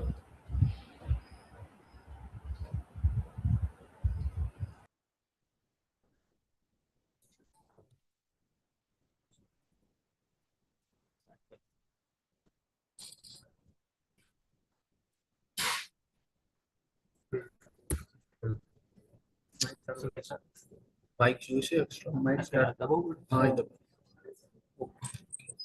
Am I audible? Now everyone concentrate here. My presentation topic is a design of AI powered intelligent system for personalized work optimization. The problem is in now hectic schedule, everyone forgetting their strict deadlines, their important tasks, and useful tasks cannot be completed into the timeline manner. So this approach, the AI design of AI powered productivity intelligence system for work personalization, is based on the AI techniques and maintaining their routine work within the strict deadlines. So go forward. This is the outline of my presentation. You can see here the entire presentation I have shown in a one slide. There is a presentation, I will explain each of the things one by one. But you can see here the use of the AI techniques and collecting the information from the personal data with the wearables and some other kind of IoT sensors makes it possible to capture the informations and planning their daily routine.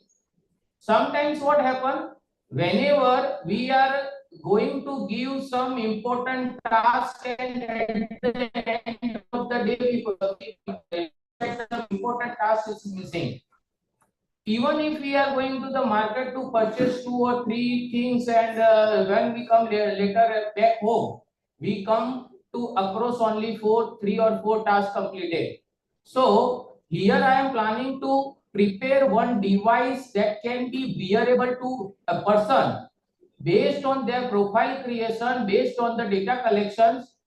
This algorithm based on the profile making algorithm analyze and remind the important task of the user, and there are a lot of such kind of tools available like calendar, some software use is also there, but they are very limited approach. They are not so useful nowadays. If we are integrating the same thing in a AI technique by integrating algorithms and everything, so it can become a beneficial, useful for the future generations. I am going to planning the such kind of devices that can be available in terms of the hardware as well as the integration of the software, and this software and integration of hardware can make user very important task. You can see here the data collection methods are various like calendar, schedule, task, to-do list, to work hours, email and communications, applications and web uses, focus distractions, wearable health data, goals and priorities. So the algorithm stands that the data collection is after the data processing happen. During the data processing, there might be data cleansing processes happen. pattern recognitions, that is the basic goal of the AI. There are so many algorithms like random forest, cognitive neural network, large modules, large language modules, and these are the algorithms can be predictable, and their person's behaviors can be analyzed and importance very useful task and also into the strict deadline manner. After that, we can also prepare one dashboard to monitor the person's activities, and this dashboard can be a value constantly monitoring the person's activities. Any fluctuation in that of activities can be recognized, and then after it should be informed or notified the persons what to do next and how to do next. It means if I forgot some important deadlines, I forgot some important schedule work, then the system will remind me that you are going to forget the routine works here. So that system will be help beneficial and provide the great help to the society if it will be implemented. So this is what I am going to present in my presentation. Please next. These are the contents I have covered, so please go forward. In the modern era, as we can say, in digital era, the student, researchers, and professionals are required to their multiple tasks, deadlines, meetings, and large amount of information simultaneously. They can remember by the calendar and some other kind of tools, but these kind of traditional tools cannot be provided so much help that the AI tool will be provided into the future. So the combination of the AI integrated tools might help the persons to plan their activities, or if in a real time if they are missing some of the important activities, this device if comes to the action, this device may also remember and help them to notify that the certain activities must be completed before the days or time has been expired. So traditional tools as the reminder application, calendar are provided the very limited. So as a result, user often face challenging in terms of the poor time management, missed deadlines, reduced efficiency, and increasing the mental workload. The one problem nowadays we can also see in every person's face that they are feeling the stress of completing the task. So stress management can be also happen if it is implemented. Therefore, there is a need of intelligent system that can assist in managing the user's task and schedule more efficiently. So this is a survey literature review, and I have represented in a summarized form. You can see the nowadays now time of artificial intelligence in machine learning and the natural neural languages to improve the person's productivity and decision making. Early productivity systems are based on the management and reminder applications.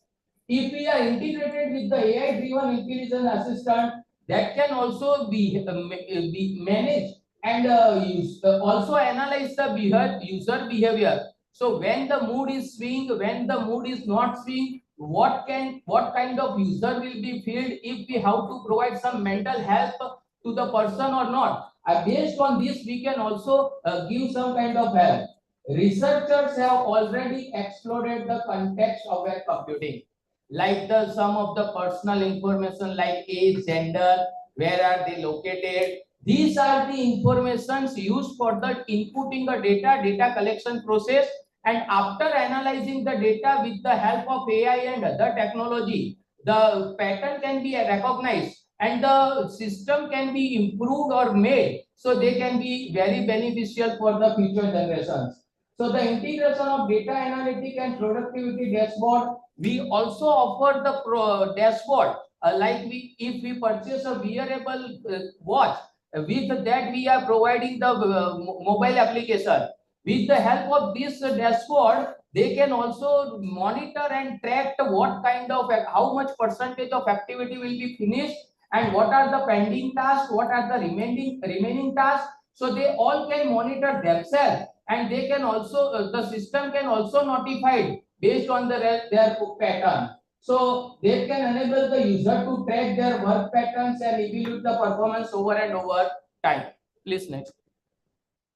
So this is the problem description I have said already. The research to address the fulfill the gap between AI productivities and AI techniques that can be very helpful to task management, personalized schedule, and data-driven activities. Might this proposed research involved in designing the such kind of framework with the combination of hardware and software so we can manage the task, deadlines, calendar event, work pattern. Machine learning algorithm will analyze the user pattern. We can also use some advanced technology like NLP, CNN, random forest. This kind of technology can be also helpful for the collecting data and analyzing the data. Even we can also provide some interactive manner by the simple text message or voice command. The IVR based system or the speaker based system can now be helpful to provide the input if we require. So by helping all this technology together, we can design a device that can be beneficial for the future generation, for the stress management and time scheduling management, and to remember the all their important tasks whether they are completed in a strict deadline or not. Please next. These are the objectives I have again summarized here. I can talk a lot about the AI and AI algorithm, but that I have skipped here. I am just focus on the problems, what I discovered. And the problem is because of hectic schedule, because of very strict deadline, user or people are going to forget their important tasks. And this system will be help them to reminding, notifying that they can be missing some important tasks. So objectives are to design and develop AI-based personal productivity intelligence system, to implementing and prioritizing the task mechanism. What are the important or benefited tasks they must have to be completed during the day, to develop the smart reminder and notification system, to also analyze the user behaviors, how the mood can be swing and its work pattern, to implement the predictive scheduling techniques, to integrate multiple productivity tools, to provide the productivity analytics and performance insight, and also to develop the user-friendly interface so they can be interactive with this system. And if they want to change or fluctuate their profile in some manner at some point of time, he or she can be also capable of resetting the goals if between the even the profile has been created. Go next. This is the methodology. First, the user data collector, data collections, feature extraction, machine learning, predictive engine, adaptive scheduler, context awareness, and continuously the user pattern can be readable. Please next. This is the architecture where the data collected and some of the application, AI personalized application is to store data, collecting data, and this will be the algorithm. The things which I want to show this, if I am using this technology and traditional technology, there is a significant improvement can be done. That kind of goal I have set. It is not yet completed. This system is not yet completed, but I am planning to design into the future, and I have set up some criteria that task completion rate can be increased by 38%, missed deadline can be improved by 60%, scheduling conflict can be reduced by 50%, productivity increased by the 42%, task management can be significantly improved, and planning of the time faster scheduling. This is the another comparisons with linear regression, decision tree, random forest, and different kind of algorithms can be used. How they can be beneficial and the result can in our favors. Next, and this is the last thing where I have explained the task completion and or the response rate. Next one. So the expected output. whenever this system is implemented, it will be definitely help the user to managing their task, optimizing the schedules, and it provide the intelligent recognition. This will improve in missed deadlines, enhance the overall productivity, and insight support better decision making. Next, so this is the final conclusion.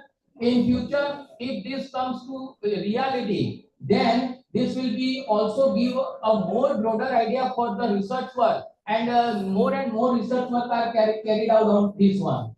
Next. These are the references I have used.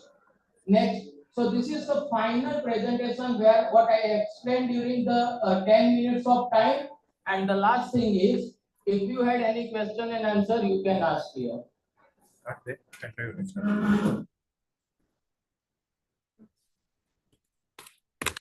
Yes, sir. Limitation. The limitation is okay. Sorry. The limitation is again data privacy, because we store on a cloud data, so the privacy is very important. Another thing, limitation is there might be, if constantly the mood is changing and constant real time the data cannot be collected, that can be also problem, because we are using the IoT sensors. IoT sensor for reading and writing from the directly. Early days what happened, we have to input some value by the help of keyboard and other things. But nowadays cameras are there, wearables are there. So these things can be provide the data. But still, if we are not able to provide the data in real time, then that will be not beneficial. So the point of discussion is we have to improve this structure in such a way that can accept the data real time. Our system will be very responsive. As soon as data we get, it will be responded. But the point of a data collection is a one consideration is here. Okay. Thank you. Thank you all.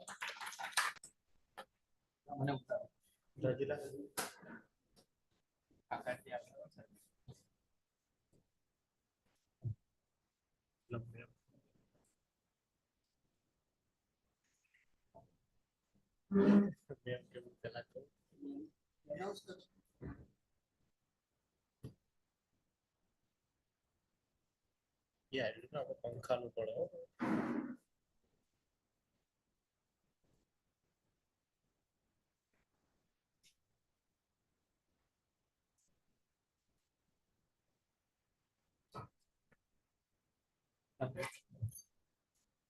Next, we invite Dr. Heet T. Trivedi from DCNIT Bhadan. Title is Analyzing Factor Influencing Student Dropout Rates in North Gujarat Higher Education Institution using the a priori associational rule mining algorithm. Please, Dr. Heet, come on the stage and present.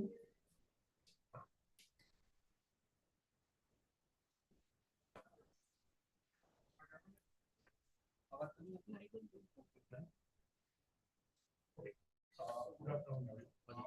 My topic is analyzing the factors influencing student dropout ratio in North Gujarat region. As we have seen in North Gujarat region, right? Department of different departments of HNU associate with colleges, with university, right? We analyze the students' record from those different colleges and departments for identifying the dropout ratio. And next, we analyze that on this particular topic. Already there have been many research have been done. Most of the researches has been done on the linear basis. We have tried to convert that phase and identifying the factors using non-linear factors, non-linear phases.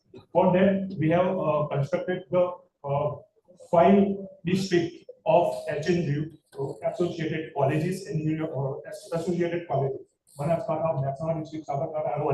From this, we have identified some of the colleges and find the data from those students from their colleges. And after analyzing, we consider the four major category of factors. First one is socio-economic, second geographical, third academic performance of student prior institutional medium shifting. On the basis of these four identical factors, we analyze that the ratio of student dropout ratio comes in which factor and what is the basic pattern, right? Which includes the for that, we applied this, we have conducted around 1200 students record and put that 1200 student record in a very algorithm. After applying that, we have found that the support value, confidence value, and lift value of that record, and we generated approx 42 patterns of dropout ratio according to a student. From there, we have considered the 5 patterns whose confidence value was very high. On the basis of these, we find out that the first rule, which conflict that the geographical distance of the student to reach for the college as well as the college attendance will influence the student's dropout ratio for next year. The second rule, which conflict that the lower attendance of the student in the classroom as well as their previous prior college performance or school performance will influence the dropout ratio. The third thing is the literature barrier. That is, most of the students from North Gujarat region have come up from the Gujarati medium background. So once they shifted to the English medium background, that conversion and the bridge between Gujarati medium and English medium will generate the major impact on the drop down ratio. After that, for what we can do, we can provide them the beneficial subsidies which government can provide. We can track their attendance automated from the digital platform, and all colleges and departments will provide the bridge course for the students which are come from the Gujarati medium. Okay, and these are the steps which I have discussed. First, we can find the students' record from at the time of their enrollment. Then we can identify those record and apply with the 5 rules which we have discussed. Then we can provide them the trigger from notifying that students. And lastly, we can transmit passes and stipend and language bridges. These are the 4 major steps which all the colleges and the department has to follow. And this is my basic conclusion. Thank you.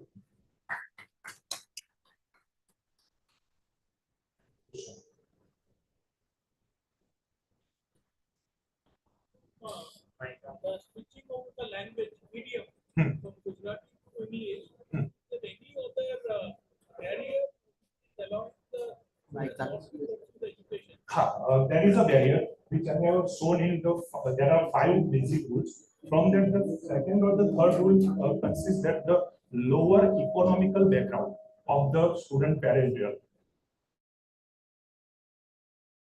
lower performance of student in a school time or in a bachelor degree of college side, that also will impact the dropout from the college. Yeah.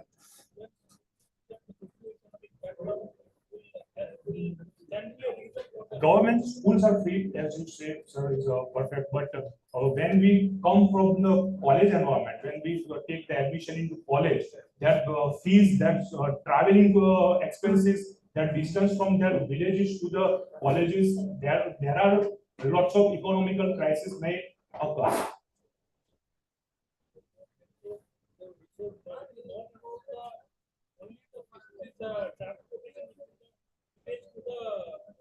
Not only transportation, major factor if they pursue PG for staying at the location, if they live in hostel, their charges, food charges, all the economic charges I have considered in a socio-economic factor. Yeah, they are mixed, right?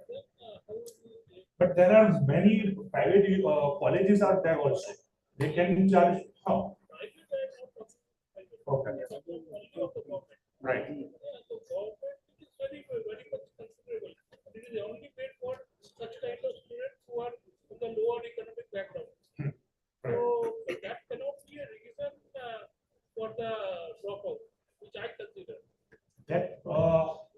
your experience, and as you say, it cannot be the reason, but it can be for other perspective if they students want to pursue in a higher education in good colleges, in a self-finance colleges, in private university. They move from for example, they want to travel to Ahmedabad for better education and better colleges and better private university. Then they have to pay their fees as a private concern. And as you said, there are so many less seats available in government colleges. So we cannot say that all the students from rural background or economical backward student will get the admission in government colleges. There are a few students. There are many of the students. They cannot able to reach to the government colleges. They need to study to the private colleges.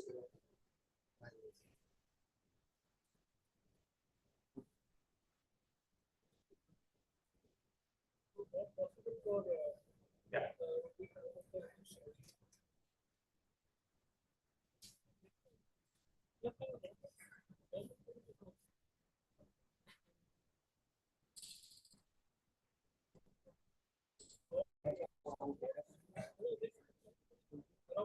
I will give you the example of our university at JNU. We have almost 700 colleges affiliated with this college, almost.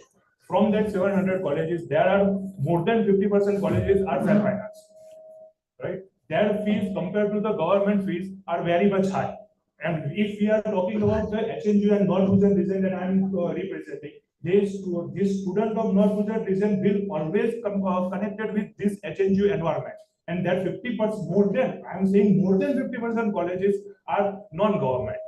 So they have to carry and they have to study in these self-finance colleges. And that pay their fees are, as you say, they're higher than the government colleges. I'm talking about taking the example of my university only.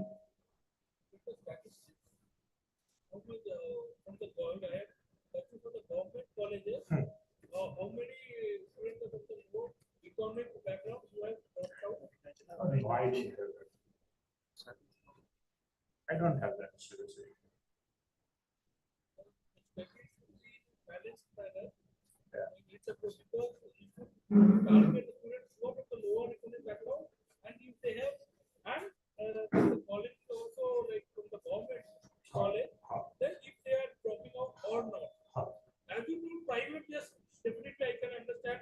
Even in our college also, private fees is 1 lakh rupees. Is not possible. As we discussed, my target audience or my target student is student from the HNG itself. If you can see my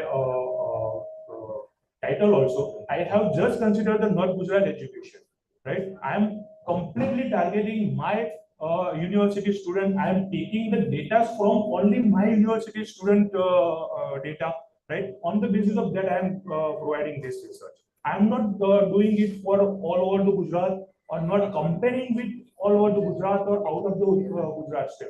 I am just preparing this analysis or data on the basis of HNG student only. Sorry, PhD on 2023. Thank you. Thank you. Good, sir.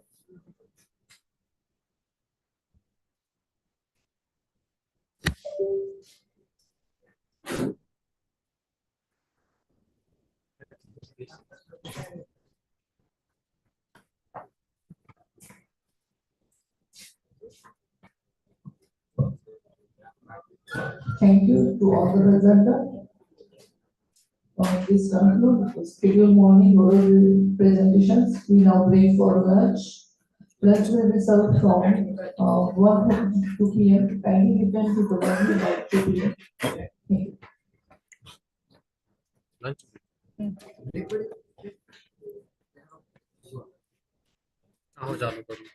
खावा दाओ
unmute कर दीजिए। આનો અવાજ નહીં આવતો નહીં.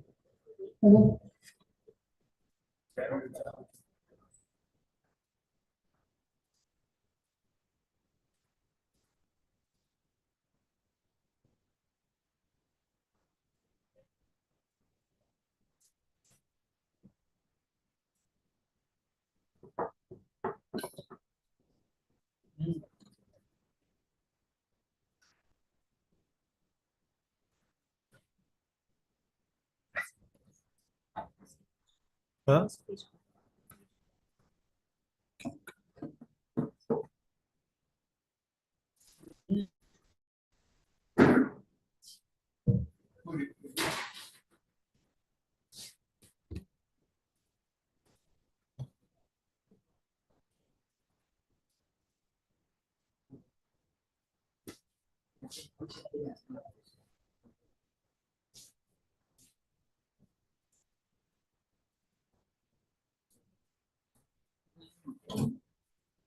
Clear कर दीजिए।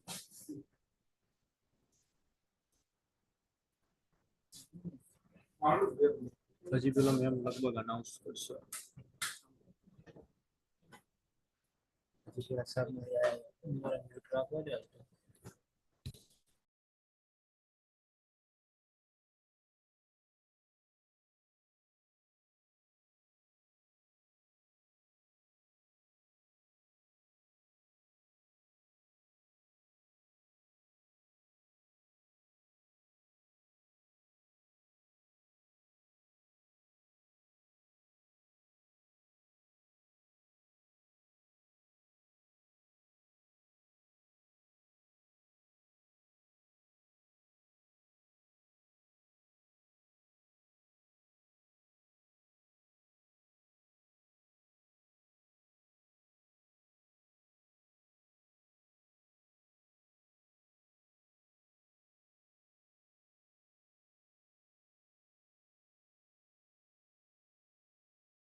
Welcome back to all. Now we continue our oral presentation. First, I would invite Kumar Shukla from the BC and HNGU. Her title for the presentation is Research on an Enhanced Hybrid Recommendation Framework for the Cold Start Problem Resolution using noise filter with analytics.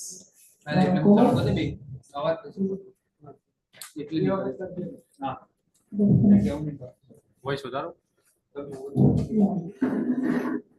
Hello everyone, myself Komal Shukla, and today I am going to represent my research work, and my title is Research on an Enhanced Hybrid Recommendation System for Cold Start Resolution using Noise Filter Data. And this research work has been carried out by Dr. Jignesh Patel, Assistant Professor at NGO.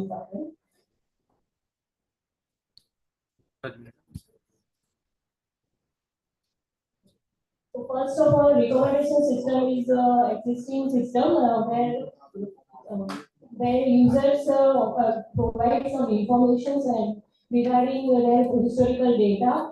Means whenever the user or there are some challenges in recommendation system. So number one is code start problem, second one data sparsity, and third one is noisy data. Code start problem means whenever new user or user logging to the any Amazon or e-commerce websites, your new item launched, there are no historical data present to recommend them to any users so that they cannot purchase it. Okay. And data sparsity means small amount of data, means users have interacted or chosen small amount of items. So there is some miscommunications happens to recommend them the proper data. And third is noisy data. Noisy and inconsistent and unreliable data maybe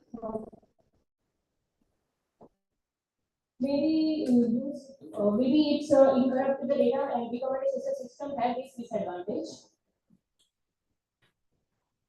Now, systematic literature review. We conducted some systematic literature review about 87 initial records we retrieved, and out of 87 records, we analyzed 24 primary studies after exclusion, and we used all the peer-reviewed journals and conference proceedings only. We use only IEEE Explores Regional and KCM Digital Library and Science Direct for our systematic literature review to recognize existing problems of existing recommendation systems. From our literature review, we find out that qualitative filtering advanced means in SPHRS spectrometer, they use a hybrid and combining demographic data with qualitative filtering, and they evaluated on movies system and last PFM and book crossing. But there are one lack in this review, that is they do not focus on noise filtering. Second one, we use SRS IUPL. That is also indicate users item based CF with NCF and RF. But there is no limitation of that literature review is that noise removal absence from pre-processing. Means they have not used noise removal technique for recommend users data. Then after deep learning and knowledge graph approaches, so some papers have worked on meta learning and knowledge graph approaches, but there are one barrier for many platforms. They are not using noise filtering data to recommend users items. Last systematic review Roy and Datta categorized cold start strategies from 2010 to 2021. But they found that noise removal and data quality pre-processing consistently cited as a limitation. So we focus on these challenges, and our research work is going to solve this problem. Then hybrid models and one-server pre-processing. some papers and research work in existing system work for hybrid model. Our research work is also about hybrid model. So, but there are some limitations in their hybrid model. They have no systematically combined noise removal with multi-strategy hybridization. And we are going to remove noise and we will hybrid. Now, research gap identification. So, from this all systematic literature reviews, we find three main research gaps. First of all, missing user preference ranking means existing systems recommended top 10 items, but not indicate which item is better. Second one is noise handling is absent. Means noise handling is not present in existing system model. Third one is unordered recommendation. In existing system, top end recommendation are not ranked by user feedback. So highest recommended items get first priority.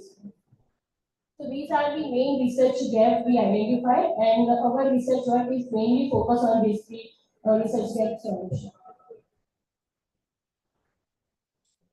Now, proposed methodology. In proposed methodology, first of all, we are going to remove noise, means systems or unwanted data we are going to remove first. Then after hybrid filtering, we will use hybrid filtering technique. Then third we will use feature clustering, and lastly we will provide rank top end users. Result analysis. Among these steps, we will solve system performance was measured by collecting metrics. We will collect some data of metrics, and then after we do some process on that. We use the cold start problem effectively. We try to resolve the cold start problem effectively, improve recommendation ability by ranking, and we provide to more reliable personalization recommendation for users.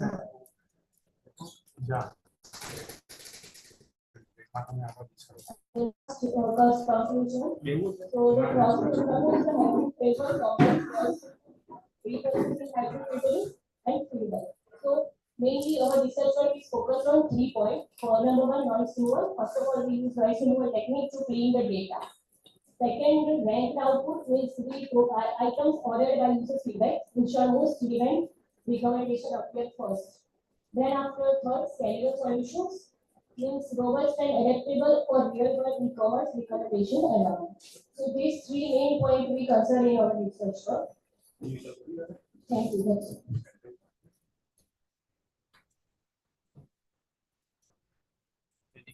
Any questions?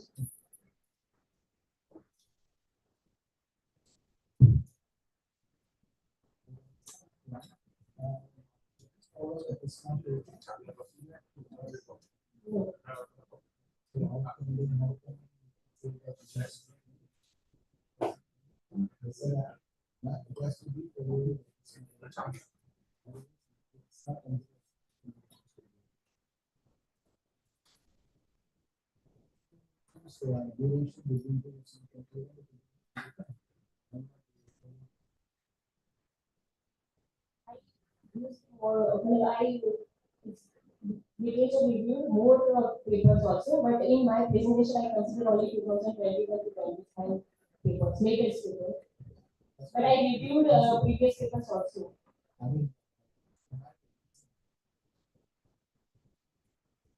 Because I want to find out latest work on existing recommendation system, so that I can research. I can find out what are the challenges and how to solve that.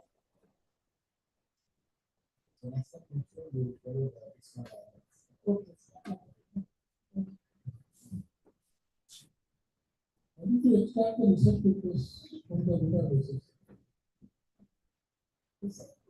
How did you extract the papers from the research papers from the databases? Manually or using FTP?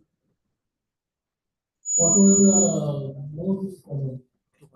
Some papers I reviewed manually and some I use FTP. Both I use. Manually is not easy.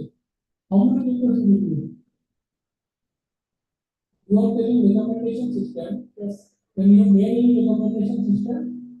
Yes, sir. Yes, Can you tell what algorithm you use? I use matrix recommendation database. I borrowed from recommendation matrix, and then after I solve that problem by click, how many clicks users do. After clicks, those item which clicks so many times, it ranks up and it show up in the top end system.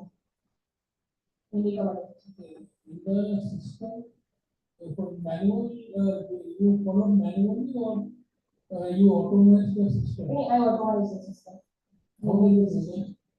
By programming and so which code do you use? Java. Java code. Okay.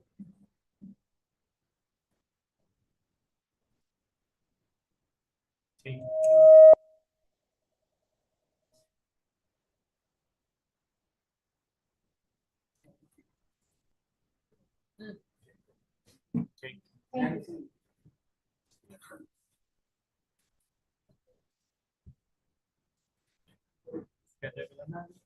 Hari.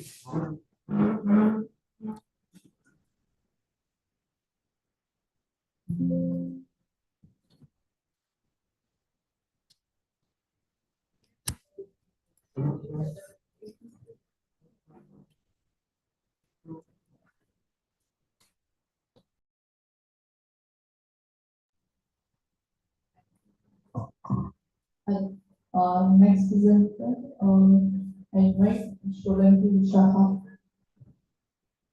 from Cancer University of New York City.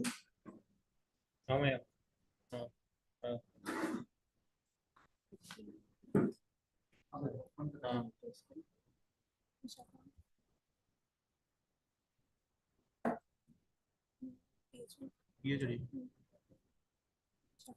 Last 26. Conference. New world.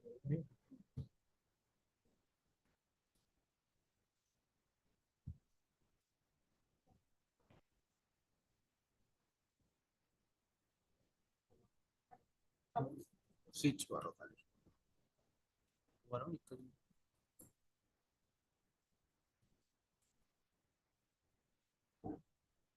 Hello. Hello.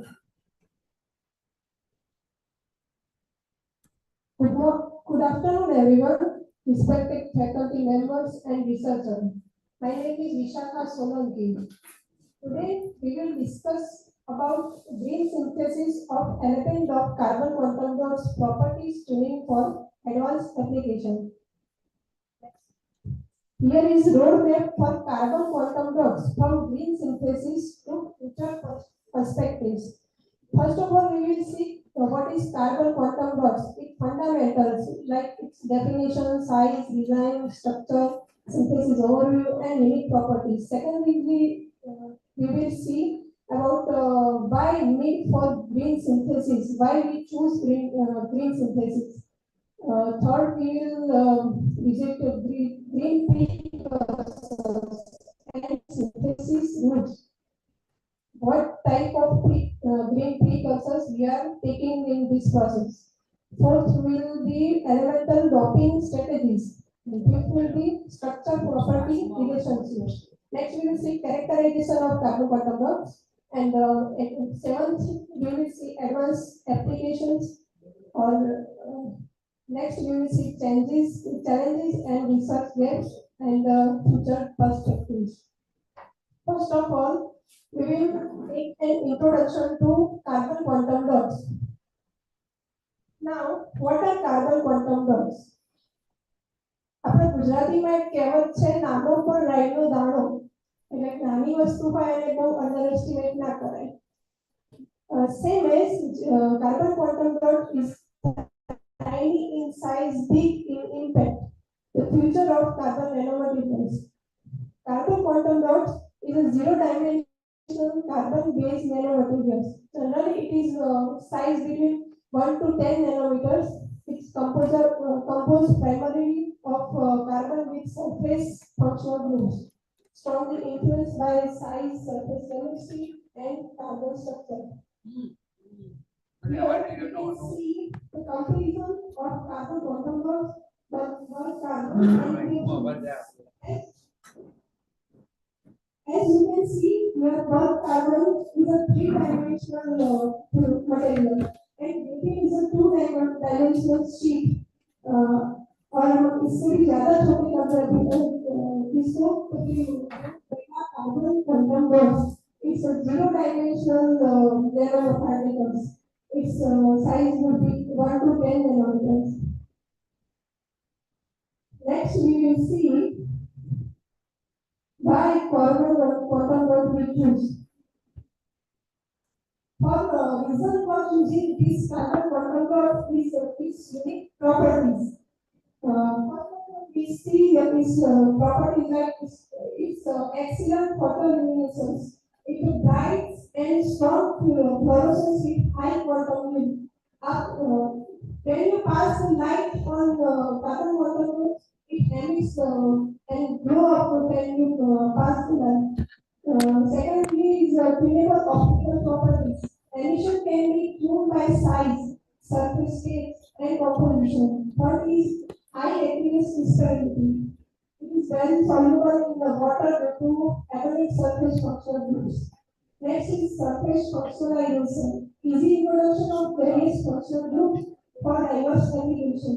Next is good photostability. Resistant to photo bleaching and maintains long-term fluorescence. Next is low toxicity compared with many conventional quantum dots. We will see all these characteristics in the next slide. Next is potential biocompatibility and relatively low cost frequency.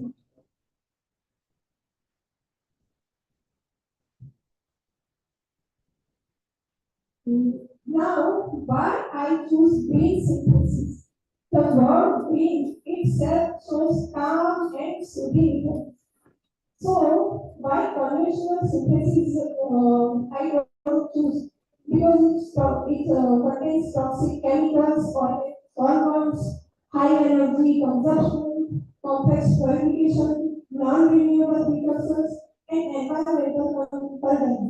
Why green synthesis aims for renewable feedstocks, safer chemicals, lower energy requirements, reduced risk, simple processing, and sustainable production. Here are the more difference between conventional synthesis and green synthesis.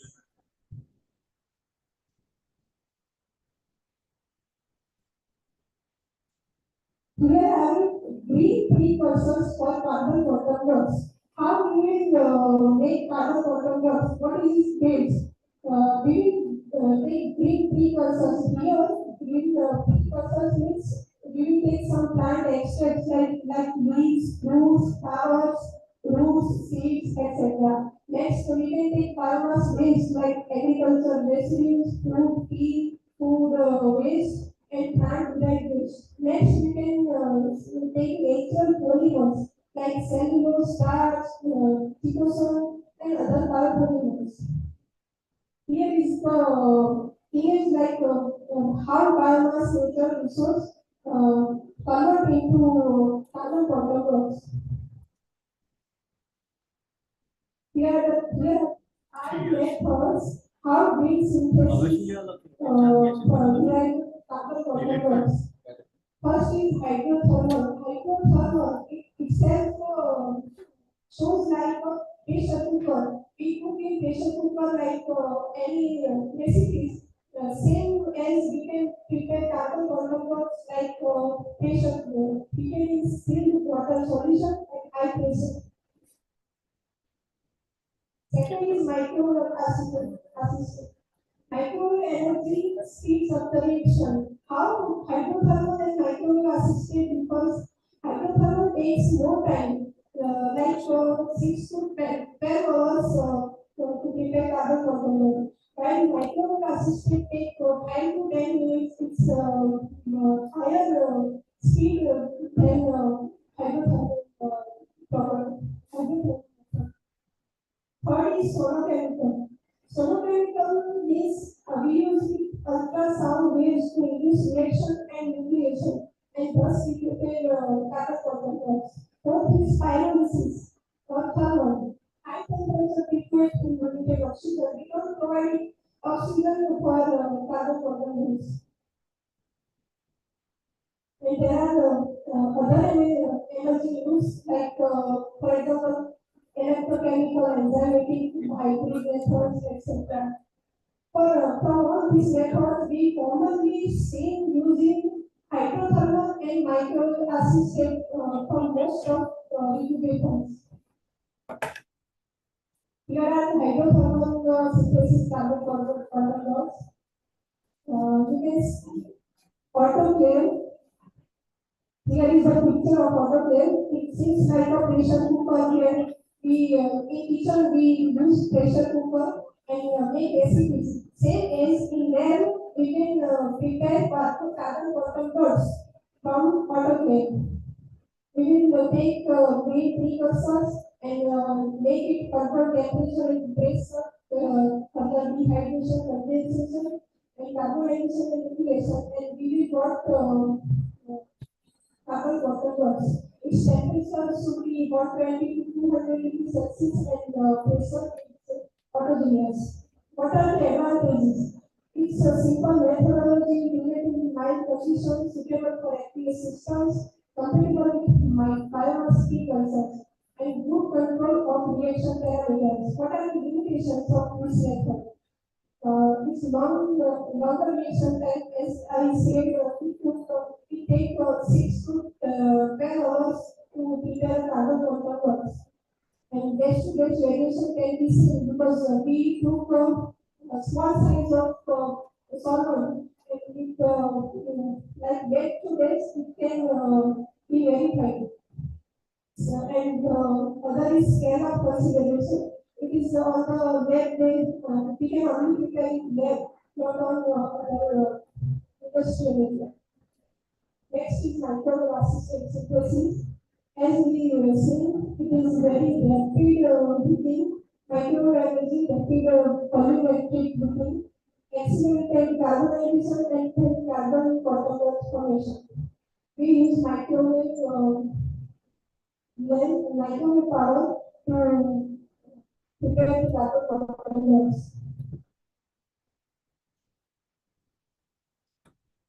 Next is sonochemical synthesis of carbon conductors. We use ultrasonic sound for preparing carbon conductors. Ultrasonic inhalation prepare cavity like a bubble, and the bubble will ultrasonic radiation, gain ultrasonic radiation, and it will make carbon conductors. It is rapid processing and has elimination and potentially lower bulk reaction temperatures, useful for surface modification. Now we will talk about elemental doping. What doping is? Topic is carbon conductors doping. Means we are doping some elements on it. This is like you make a tarka on dal. You see दाल में आप तड़का डालते हो ना, जैसे carbon contract से elements का docking करके आप उसकी प्रॉपर्टीज एनहांस करते हो. Here are the why element docking is needed. Elemental docking is the incorporation of additional elements into or onto the structure to modify its electronic and surface properties. Now, common blockers we will take is nitrogen, sulfur, phosphorus, boron, metal species, etc. This will enhance stability and create like effect state introduction, surface chemistry modification, improve charge transfer, and cure total emissions. Why drop sequence? It modifies electronic structure, introduces different states, alter surface chemistry, improve charge transfer, cure total emissions, advanced data sensing. We can also drop carbon, nitrogen drop carbon monoxides and sulfur and phosphorus dropping in carbon monoxides. Now, nitrogen carbon monoxides make its electronic structure, surface structure, group, effect, density, charge distribution, photoluminescence, nitrogen dropping can influence this type of characteristic. Next, we will see metal drop carbon monoxides. Why it's important? Because it can provide new intakes, enhance charge transfer behavior, improve catalytic properties, modify optical responses, and additional active sites. Now, how dropping characterize the carbon monoxides? Let's see its optical properties for carbon monoxide. Here we can see UV visible absorption 5 to 5 star transition and 5 to 5 star like energy gap, and here in graph we can see 250 to 320 nanometer. This when you pass the light on carbon bottom board, it will go up and it will show its result. That's why carbon bottom board is made.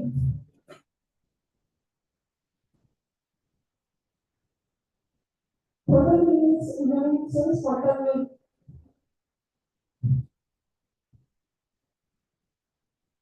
Here, when we pass the light on carbon bottom blocks, its state changes like S0 to S1 and S1 to S2. When we pass the light on it, it will be excitation state, and when it will be non-radiative conversion, it will show the light.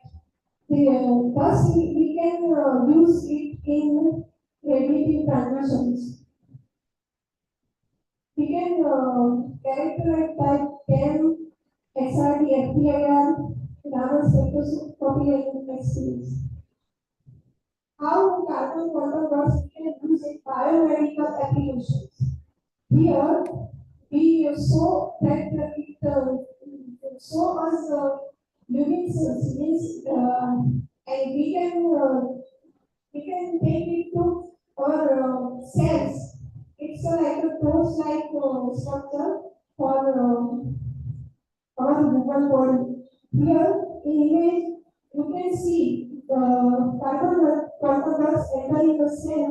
It is called endocytosis, and further it becomes endosome, and then it goes into cell and make fluorescent emission, and we can show the human body cell. It's we can see the body, and we can find any disease like cancer or diabetes or something properties or something new. It's helpful in bioimaging person and labeling several application and remove PhD.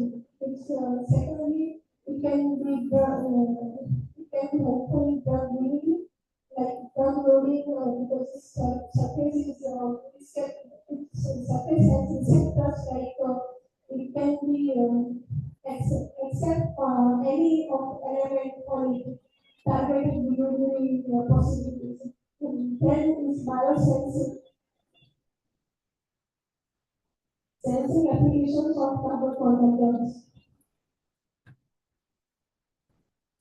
Carbon conductor based sensing. Combination of metal ions, small molecules, biomolecules, environments, and chemical species. We can use these sensing mechanisms like here we can see fluorescence quenching. When we pass the light and analyze, it will make difference.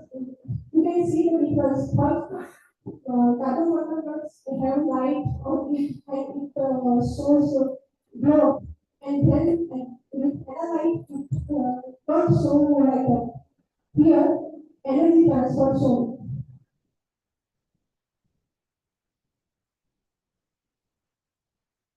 Now, what are the challenges and research get in the sequence? Its scalability, laboratory synthesis to industrial production. We can only less scale procedure for it, not on large scale. The second is reproducibility. Biomass variability can affect carbon content properties. Third is docking control. We should control the docking of elements like precise dock concentration and configuration to make critical. Third is we can stick to understanding structure property means simplify deeper. Fifth is standardization, make consistent characterization and performance metrics. Sixth, long-term stability, important for real-world application. It should be long-term stable, like when we make things in places under containers. Conclusion is that versatile. First of all, carbon content is versatile, zero nanomaterials. Second is green synthesis. It is purely nuclear processes in the environmental green processing. And third is elemental dropping. For tuning electronic optical and surface properties. Fourth is compounds like nitrogen, sulfur, phosphorus, metals, influence photoemission, sensing and analysis. Fifth is significant potential in the biomedical sensing, photoanalysis, energy and environmental evaluation. Sixth is key challenges. What are the key challenges of this carbon? It's precise docking control, reproducibility, scalable synthesis. So, final question is that green synthesis combined with control elemental docking offers a promising towards sustainable high performance carbon materials. Thank you.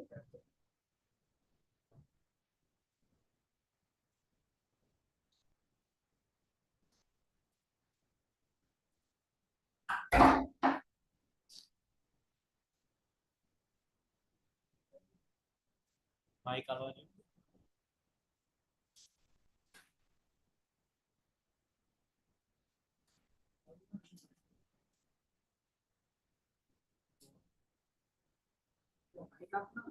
So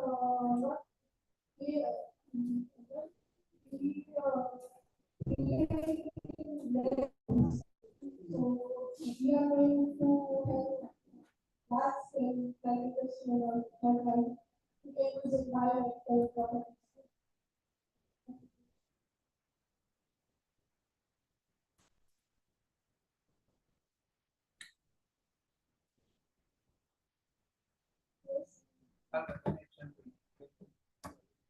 We are using new properties like we are using properties like we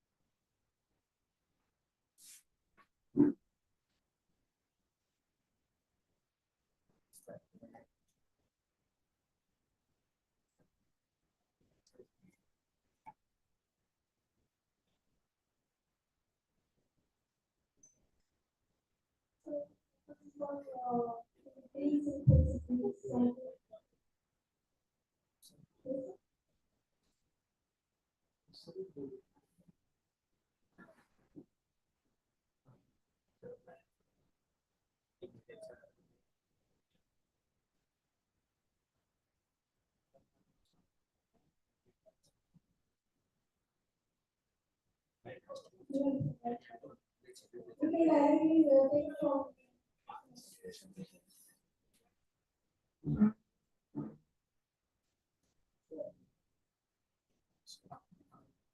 first of all,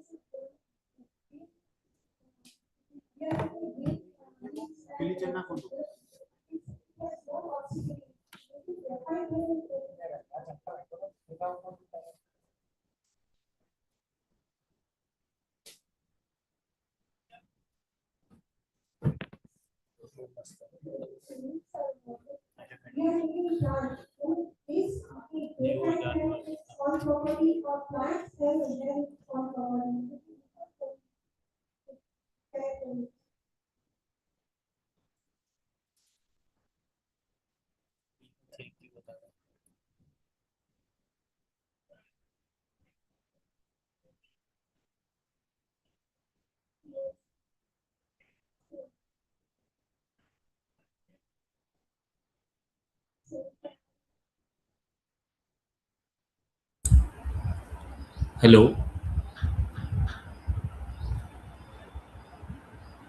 Hello.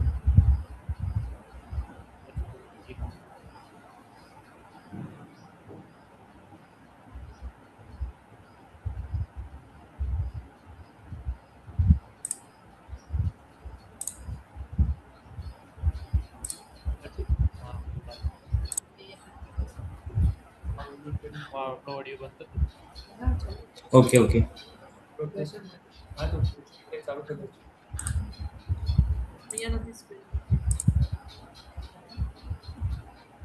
Hello. Yes, ma'am. Yeah, our next speaker is Kunal Jetha from the IPS Academy Institute of Engineering Science, New York. His title is Implementing Traditional Water System into Sustainable Urban Water Management, a case study of his work. Please, Kunal, please maintain the time limit of 10 minutes, please. Uh, Good afternoon, sir and ma'am. My topic is integrating traditional water wisdom into sustainable urban water management. This is the case study of Indore, guided by Mr. Dr. Lalitesh Sinha sir, Assistant Professor, IPS College, Divyanshi Jagwani ma'am, Professor in IPS College, Archana Kirti Chaudhary ma'am, Professor of Civil Engineering Department, IPS College, and Narulkar sir, GSITS Indore. And my name is Kunal Jetha, MTech scholar for also IPS College. First of all, sir, this topic abstract are rapid urbanization in India has increased groundwater depletion, runoff flooding, water pollution, and dependence on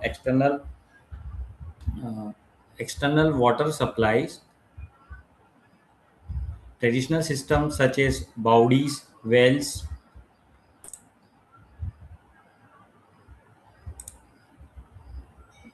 just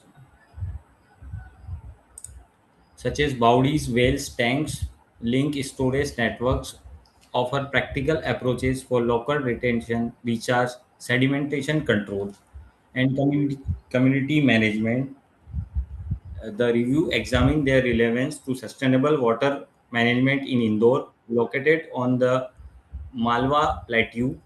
Here, review studies, government reports, and preliminary GPS-based site observations. The sites are classified as hydraulic structure, water-related con- control, landscaping, potential water heritage sites.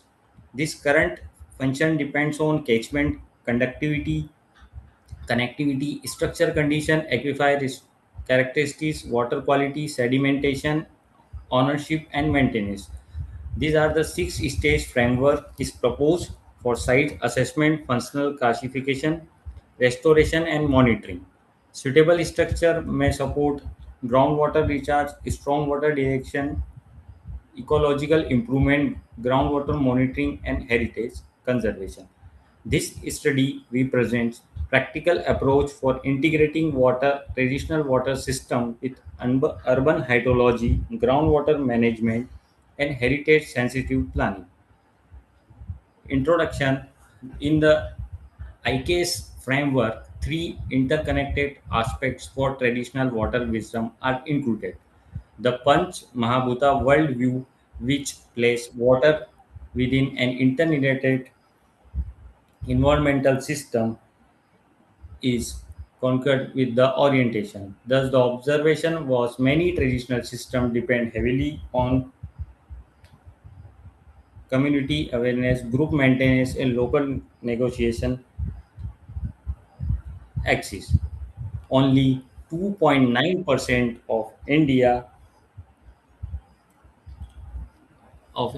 25 lakhs water bodies were found in urban areas during the first census of water bodies, and a sizable portion of the entire inventory was reported to be non-functional due to drying, sanitation, construction, pollution, and physical distortion.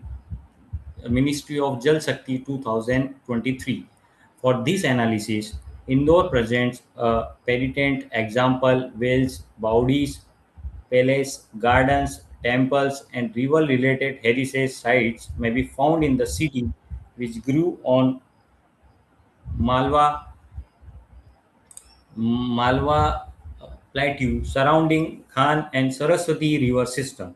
The district is primarily composed of Deccan Trap basalt, where weathered zones, vesicular horizon, cracks, joints, and interflow contacts, occurrence of groundwater Central Groundwater Board 2017.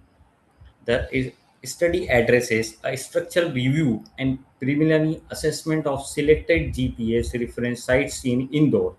The study aims to provide a scientifically integrating traditional water system, urban hydrology, aquifer management, and heritage sensitive planning. The review and case methodology is divided by four analytical themes were identified for these sources. This traditional system as hydrological infrastructure, rainwater harvesting and management, aquifer research, recharge, sustainable urban drainage and blue-green infrastructure, water quality, heritage and governance. The preliminary site inventories are historical descriptions, geomorphology, climate and rainfall, and hydrology. This is the figure 1 represents that the geomorphological map of Indore is showing alluvial plain order, upper plateau dissected initial hills, etc. And the second photo represents the drainage network of Indore district, showing the district of block boundaries, block headwaters, and major river system, like in near places, Mahu, Debalpur, etc. The study area and evidence are preliminary classification and evidence statue of selected sites in Indore. The first of all, the Vishrambag, this coordinates and site category is direct hydraulic structure. Is constructed period 1926, and it is a feasible whale, a sustainable masonry line water structure with parameter railings. This monitoring well storage heritage possible recharge after screening. This is secondary is the Ranjit Hanuman Baudi in 1906. Visible boundary presently covered at the surface. And Bank Colony is also a 28th century direct hydraulic structure, visible well, circular masonry, drained well with visible water. Groundwater monitoring, neighborhood heritage, research only its safe. Champa Baudi is situated in Lal Bagh. It is all a probable development in 1726. It is the feasible boundary, axis levels, retaining walls, and a storage area. The next is Jagga Bagicha, this visible boundary, rectangular or linear structure, protected by a full metal granting garden and railway association. And is neighborhood heritage detection or research after structure and water quality screening. Dravid Nagar Shiv Mandir temple is a for a candidate water heritage site. Temple documents, landscape, and these. These are the sites These are the sites, and these are the photographs of these sites. The first photograph is Vishrambar is the exterior and interior, Ranjit Hanuman and Bank Colony, Jageshwar Temple, Ravineshwar, Lalbagh sites. These are the sites photographs. Then proposed assessment and adaptive management framework for integrating urban water management. First of all, evidence rating and inventory. Then secondly, catchment and groundwater system assessment. Then physiochemical water quality and structure integrating assessment. Then functional classification, and that can be classified. The site is specific resource planning and implementation.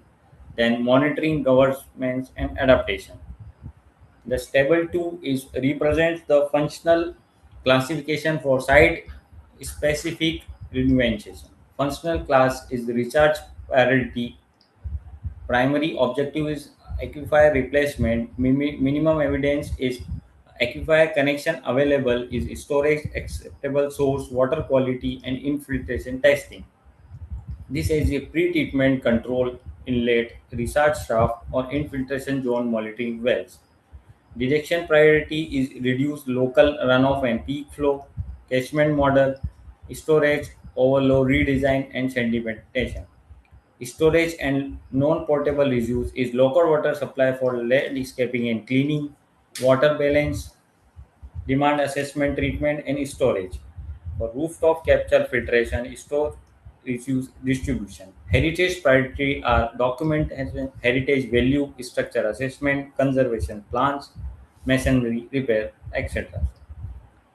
The third is suggested indicators for performance-based monitoring. The groundwater response score pre and post monsoon levels indicates hydrographic yield and recovery comparison with. Recommended frequency is monthly or continuous and pilots. Separate invention effected for rainfall and uh, pumping variability. Storage and rainfall inflow, stage storage, retention time, overflow frequency, event based and seasonal. Storage does not automatically equal aquifer recharge. Water quality, pH, TDS, turbidity is indication site specific pollutant, baseline monsoon events and periodic operation. Treatment must reflect source and intended use, structure condition, cracks, settlement, masonry loads, excess safety, annual and after extreme events, heritage and social values, governance and cost. Conclusion: this traditional as principle, wells, tanks, and bodies ideas decline retention, sediment control, catchment protection, and collective upkeep relevant to model urban water challenges. Site specific functions are heritage water structure in indoor in potentially used depending on condition, aquifer leakage, water quality, and sedimentation loads. Evidence based hydraulic rivers must rely on scientific attachment rather than research detection, monitoring, and ecological investment with other require conservation only. These are the frameworks and evidence gradient, functional classification. It can be inventory building, screening, re-storage planning, pilot projects, and adaptive monitoring. Revitalization requirements are outcomes demand, hydrological studies, water quality safeguards, structural conservation, institutional responsibility. Integrating urban water model, combining traditional knowledge with modern hydrological management, aquifer recharge, blue-green infrastructure, and heritage-sensitive planning can yield a relevant local adapted water management and other Indian cities. Acknowledgement: the author grateful knowledge the financial and institutional support provided by the Indian Knowledge System Division, Ministry of Education, Government of India under the ICAS Intensive Scheme, Bharati Gyan Sarvayan Karikram. The author sincerely thankful to the collaboration Dr. Sandeep Nalukar Sir, GSITS Indore, and Arvind Kumar Nima, IIT Delhi, and for their valuable guidance and support during the study. The author further thanks the local custodies and community members who assist during the preliminary identification and field documentation for traditional water structure in Indore. This funding statement, and these are the references. Thank you so much.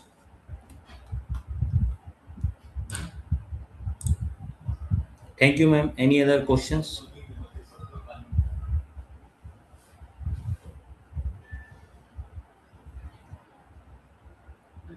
Am I audible? Can you hear me? Hello. Hello?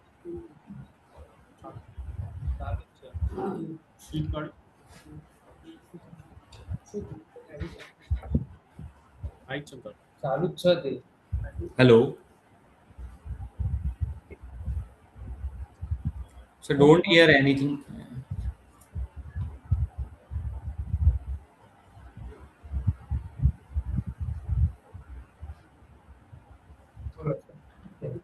Unmute कर ना.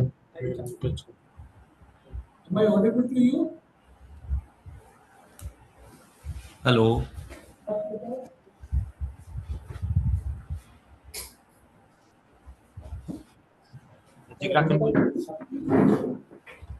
Hello. Yes, sir. Am I audible to you? Yes, ma'am. Yes, sir. Okay. I just wanted to understand how can you replicate this work in Jaisalmer, Rajasthan? Yes. There is water scarcity. Indore doesn't have any water scarcity. In Rajasthan, there is too much of water scarcity. How Yes. do you think that your work will be justifiable in the Jaisalmer, and how your solution can improve the water scarcity for problems in Jaisalmer, Rajasthan? Sir, I am living in Indore. In Jaisalmer, Rajasthan, they solve the problem, then collect the data and study in the GPS-based system, and we can monitoring and solve the problems in Jaisalmer, Rajasthan, sir.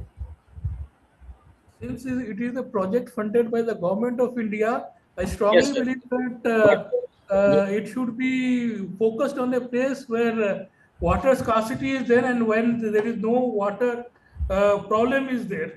That is what is my suggestion. Sir IKS ने sir project Indore के scenario के हिसाब से दिया है, तो sir यहाँ पे जैसे बावड़ी वेल्स से कहीं पे जैसे जो 15 साइट्स कलेक्ट किया है डाटा, तो वहाँ से सर कहीं पे यूज़ हो रहा है और कहीं पे वाटर क्वालिटी में थोड़ा सा प्रॉब्लम्स है। तो यहाँ पे जो गवर्नमेंट ने सजेस्ट किया है अभी तो सर इंदौर के लिए आया है, लेकिन अगर वहाँ राजस्थान या जैसलमेर के लिए आएगा तो सर उसको उस प्रोजेक्ट को भी हैंडल कर सकते हैं। Okay, thank you.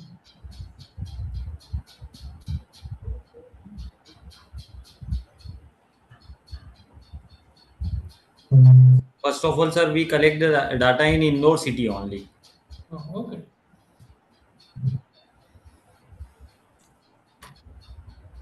Next presenter, Firdaus Fatima. Okay, thank you. Firdaus Fatima.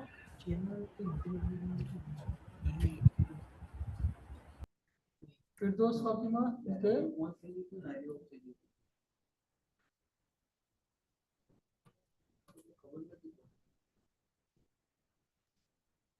Hello, good afternoon. Am I audible? Yes, please continue. Yes. So, good afternoon to all of you. I am Firdaus Fatima, from a PhD scholar from the Department of English, Ligar Muslim University. So, my topic over here is enhancing discourse competence in L2 academic writing through collaborative writing with Panchatantra stories, using as a pedagogical tool among ESL undergraduate learners. So quickly talking about the research background, as we all know that discourse competence constitutes a fundamental component of L2 academic writing, where learners are enabled to produce coherent, cohesive, and contextually appropriate text But however, many ESL undergraduate learners, they experience difficulties in tasks such as organizing ideas, maintaining textual cohesion, and constructing academic arguments, despite possessing adequate grammatical and lexical knowledge. So this particular study, it investigates the effectiveness of adequate collaborative writing using Panchatantra stories as a pedagogical tool and as a culturally responsive basically intervention to enhance discourse competence among the undergraduate learners at Aligarh Muslim University. And when we talk about certain studies, we know that, as mentioned in the second point, ESL learners often struggle with organization, cohesion, and argumentation despite adequate grammar, which is given by Lee in 2021. And fewer connectives and are produced or we can say are used in the cohesive text while writing, and therefore collaborative writing is one task or one way of making students write, which promotes interaction, negotiation, meaning, and sharing or shared problem solving, which is backed by Storch in 2011. He reviews that situates collaborative writing within cognitive and sociocultural theories. And the main reason why we've used Panchatantra stories is because it provides culturally familiar texts for students or for learners for developing academic writing skill, because writing is quite a tedious task and students require something interesting and something relatable, which again is important for students to write. So therefore we're using Panchatantra stories as a pedagogical tool. So the research objectives is to examine the effectiveness of collaborative writing in developing learners' discourse competence. Second, to assess improvement in cohesion, coherence, organization, and academic argumentation. Third is to explore learners' perceptions of using Panchatantra stories for collaborative academic writing. Next, let us quickly move on to the key concepts. As discussed earlier, discourse competence talks about the coherence, cohesion, sequencing, paragraph development and argumentation in a particular text. Collaborative writing, which again is a joint planning, which which involves the steps of joint planning, drafting, discussion, peer feedback, and revision. And when we use pedagogical or culturally responsive pedagogy, such as Panchatantra, it is used as indigenous literary resources to connect learning and cultural knowledge. And therefore, sociocultural learning, this entire paper is backed up or is draws on the principles of sociocultural theory and the principles of collaborative learning, where learners are socially mediated and they construct knowledge through interaction, negotiation of meaning, and shared problem stories. If we quickly talk about the sample writing task, a quick sample writing task could be the first step is to read and analyze, where the students are given the story, which is, for example, I've taken over here The Horse and the Farmer, and they are asked to identify the central conflict, major characters, key events, and the moral lesson. And then now collaborative discussion. Now here two groups are divided. The very first group is just given the story and they are asked to find the central character, the events and all, and they are asked to write a paragraph, an argumentative paragraph based on the story that they have written. The next intervention group, that is the second group, there they will be taught these they need to they're taught the transformation of the genre, which is the third point, that is convert the story into a 300 or a 400 word argumentative or expository text. And a suggested topic will be given, what does the story teach us about trust, responsibility, and wise decision making.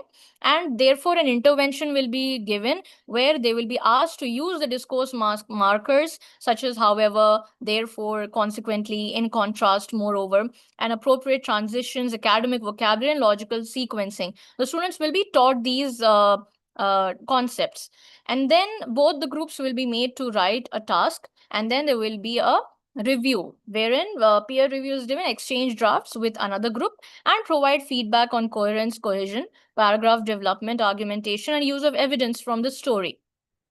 And then a final collaborative revision is there, where the final text is is revised by incorporating relevant feedback. So this is how exactly a simple yet innovative writing task can be executed among the students.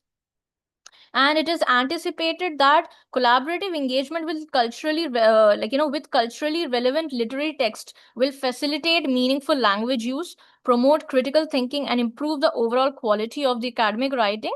Why? Because by integrating indigenous literary resources into ASL writing pedagogy, the study contributes to the growing body of research on culturally responsive language teaching and offers practical implications for curriculum designs.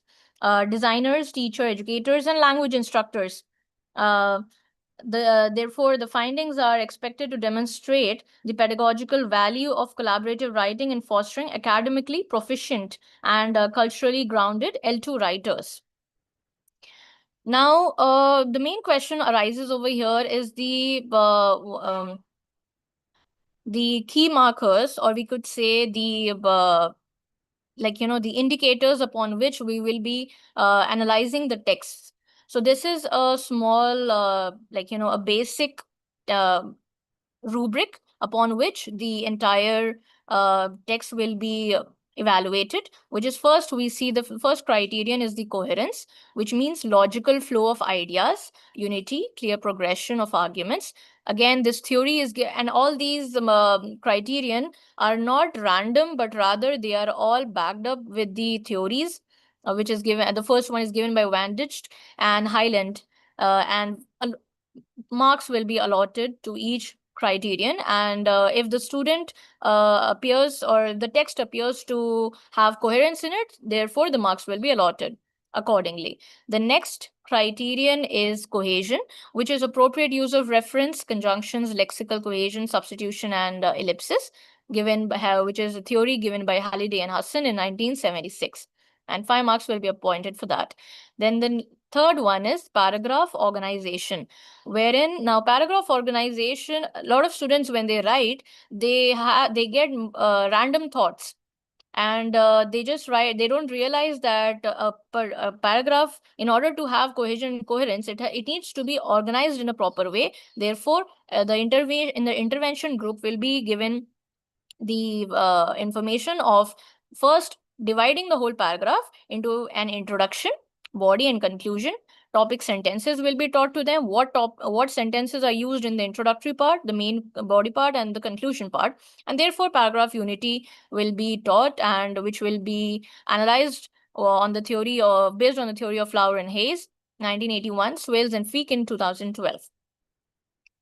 The next two is discourse markers and meta discourse. Now, this is the main criterion upon which our entire study is based on, and this is the main thing which we are working on, which is the appropriate use of transitions. Now, when it comes to academic writing, although it is expected that the writing should be quite standard, but when it comes to standard writing, a lot of students, they face difficulty in repetitive sentences.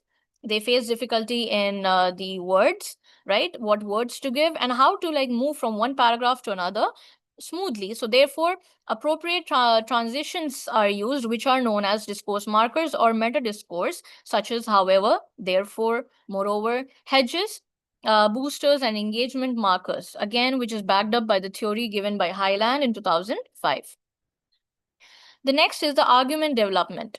Now here, when the task is to when it comes to academic writing, of course, again, the type of essay, there are different types of essays. So particularly if we look upon the argument development. So if we write an argumentative essay, clear claim, supporting evidence, and counter arguments in conclusion is a prerequisite, or are the indicators which tell us that yes, this is a proper argumentative essay. Again, backed up by Highland 2019, Swales and Feek in 2012. The last criterion upon which the entire text will be evaluated is the academic language, where formal vocabulary, sentence structure and grammatical accuracy will be checked upon, that these indicators are there or not. Again, theory which is backed up by APA to 2020 and Highland in 2019. So this would be the criteria, the rubric upon which all the entire text of both the groups will be evaluated, and therefore, this will help, collaborative writing will foster in developing the academically proficient and culturally grounded L2 academic writers.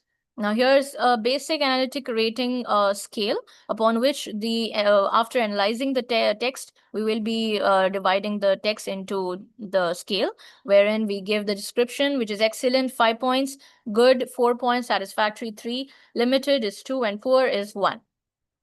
And the description is given over here based on each based on each criteria. Therefore, if we quickly conclude the topic, we can say that collaborative writing provides a socially mediated approach to developing discourse competence. Panchatantra stories connect cultural familiarity and academic literacy. The approach can enhance coherence, cohesion, argumentation, and critical thinking. And the study offers practical implications for ESL teachers, curriculum designers, and teacher educators. And the last point, the main important point coming up, is that by integrating indigenous literary resources can contribute to the development of academically proficient and culturally grounded L2 writers. Thank you so much.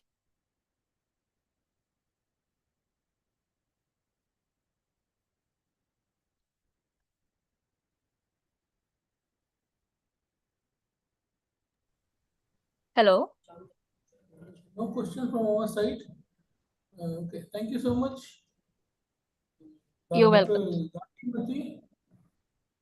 Next presenter, Dr. Gandhipati. Dr. Gandhipati. Hello. Hello, sir. Can I go ahead with the presentation? Who is this? Ayan Mohammed. Under the guidance of Dr. Gandhimati. Okay, Aryan Mohammed. Okay. Yeah. Okay, sir. So I'm sharing the screen.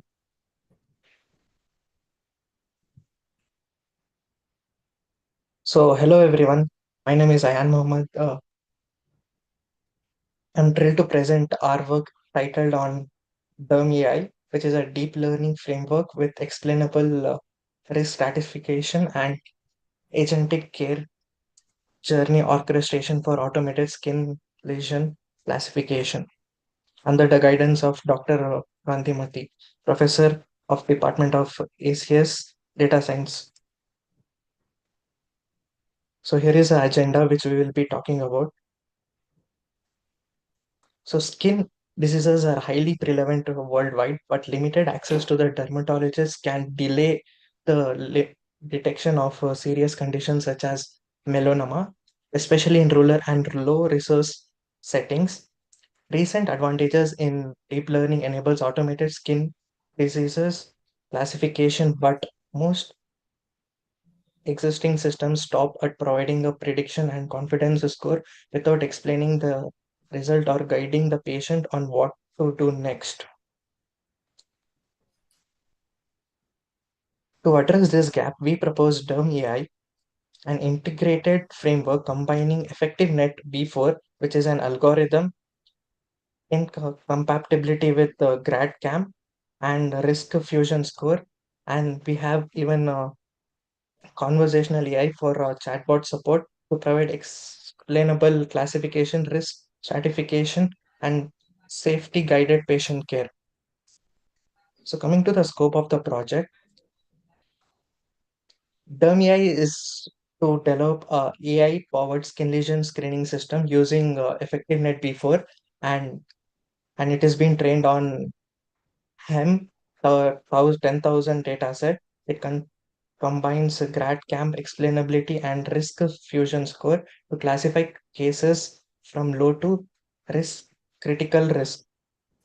The system also integrates conversational AI for patient guidance, dermatological reference, referral, teledermatology, and appointment support. Ultimately, Derm AI is designed for applications such as ruler screening, lesion monitoring, treatment support, and public health screening, while a remaining decision support tool rather than a replacement for a dermatologist. So next up is a literature survey.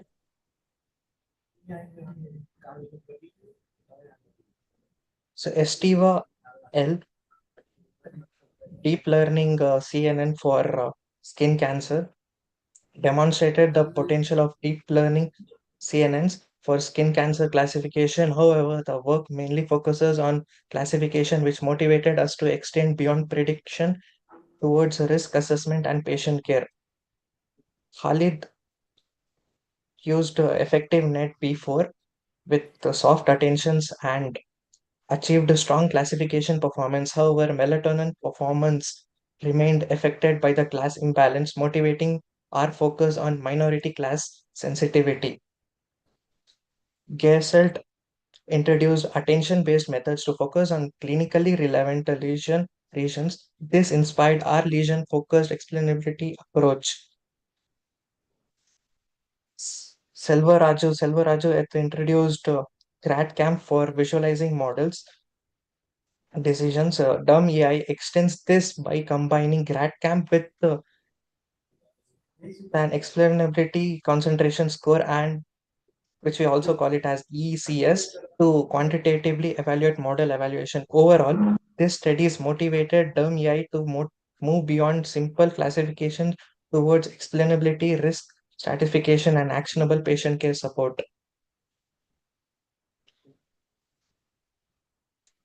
Next is a problem statement. The main problem is that people in rural settings and low resource areas often have limited access to dermatologists, which can delay the detection of a serious condition such as melanoma. Existing AI systems mainly provide a lesion classification and confidence score, but often lack explainability, reliable risk assessment, and actionable patient guidance. They are also affected by the several class imbalance in data sets like ham 10,000, which our model is being trained on. Therefore, we need an accessible, explainable, and safety oriented AI system that can classify lesions, access risk, and guide patients towards appropriate care. Dumb AI addresses this by combining EffectiveNet B4, GradCamp, Risk Fusion Score, and conversational AI into a unified decision support system. Next up is existing systems.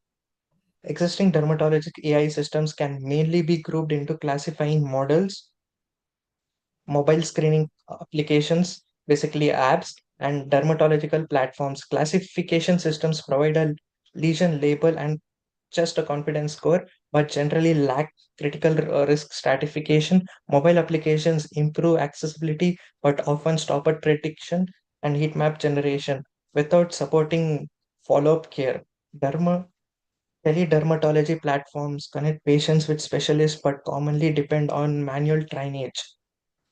Similarly, explanatory methods such as GradCam are often used mainly for visualizations rather than being incorporated into the decision process.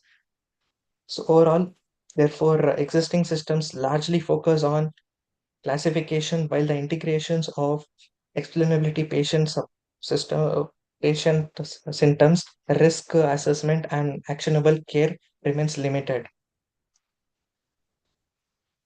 Our proposed system, Derm AI, is an integrated framework that combines skin lesion classification, explainability, risk stratification, and patient care orchestration.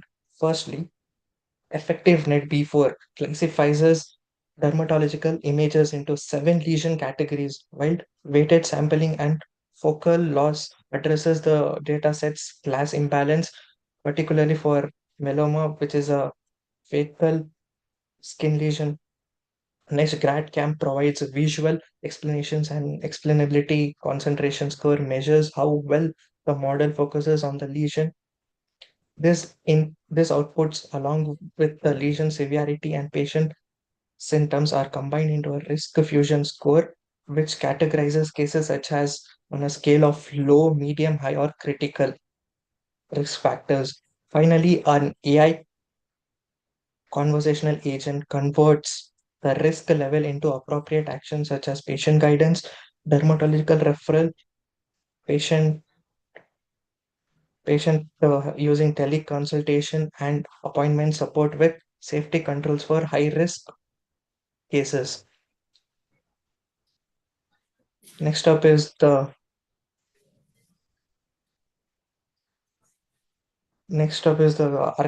system architecture. This architecture shows how DERM AI moves from just an image perception to personalized patient action through 5 layers. First, the perception layer. So here is the diagram which illustrates all the 5 layers. So the first layer is the perception layer, which takes a thermoscopic image and uses fine-tuned effective net B4 model to classify it into 7 HLMT HLM 10,000 lesion categories, which has been mentioned over here. This is are the 7 lesion categories. The second layer is the explainability layer, which applies a GradCam to identify the regions influencing the prediction and calculates the explainability concentration score, which is we also call it as ECS, which focuses on to assess whether the model is focusing on the lesion. Third layer is the risk fusion layer, which combines model confidence, lesion severity, ECS, and patient symptoms to generate a risk fusion score, which will be on a level of 4, low, medium, high, or critical. Based on the RFC, the scale level of will be determined. Next, fourth layer is a conversational orchestration layer, which uses the risk level to provide plain language guidance, which the normal user could understand and identify nearby dermatologists in his locality and support to book appointment to the patients. Finally, the action layer. It acts as a interlink between the patient and application, which connects the patient to the teleconsultation, appointment scheduling, medication reminders, which a user can schedule in his application, and follow-up tracking of the users. This is a complete pathway which has been tracked and monitored by the AI. Next up is a methodology which has been employed. Our methodology integrates deep learning classification, explainable AI, risk fusion, and conversational care orchestration into one unified framework. Firstly, we prepare a HAMP 10,000 dataset using pre-processing, augmentation, and a stratified 70 15-15 split. We address class imbalance using weighted random amplifier and class imbalance by focal loss.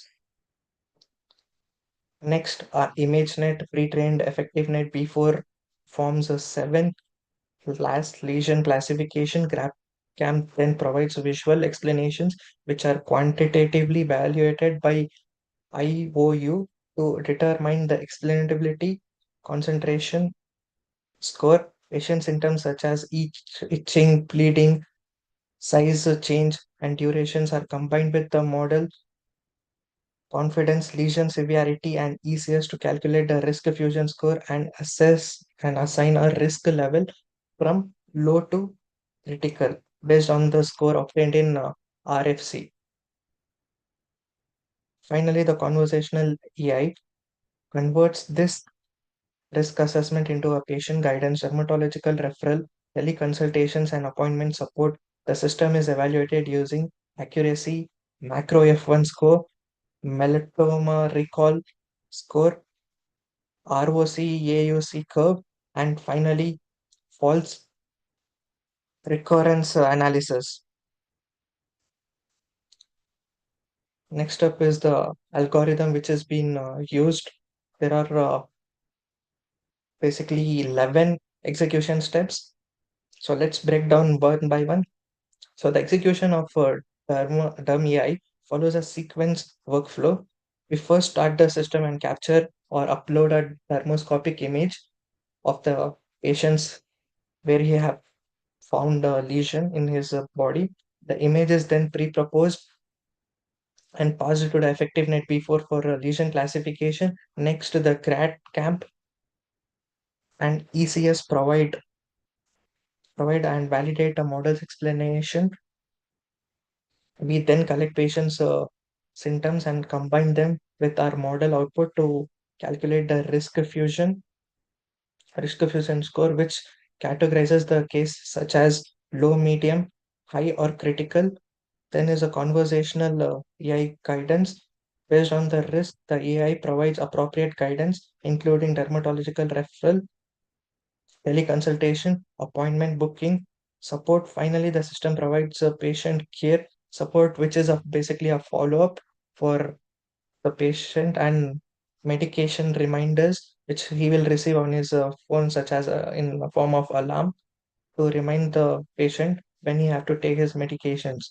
Else, completing the workflow from the image classes to actionable care. It is a overall complete package. So next up is experimental results. The experimental result demonstrates the effectiveness of our model, which is dummy. Effective B4 achieved almost accuracy of 85 plus when our model was trained, and macro score was achieved 0.851 macro F1 score, and melotomer recall was reaching up to a benchmark of 0.86, showing a strong sensitive for clinical important minority classification.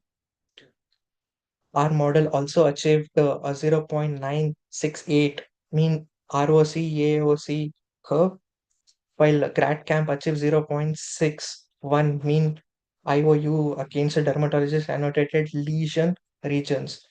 Most importantly, the RFS, which is a risk fusion score, reduced false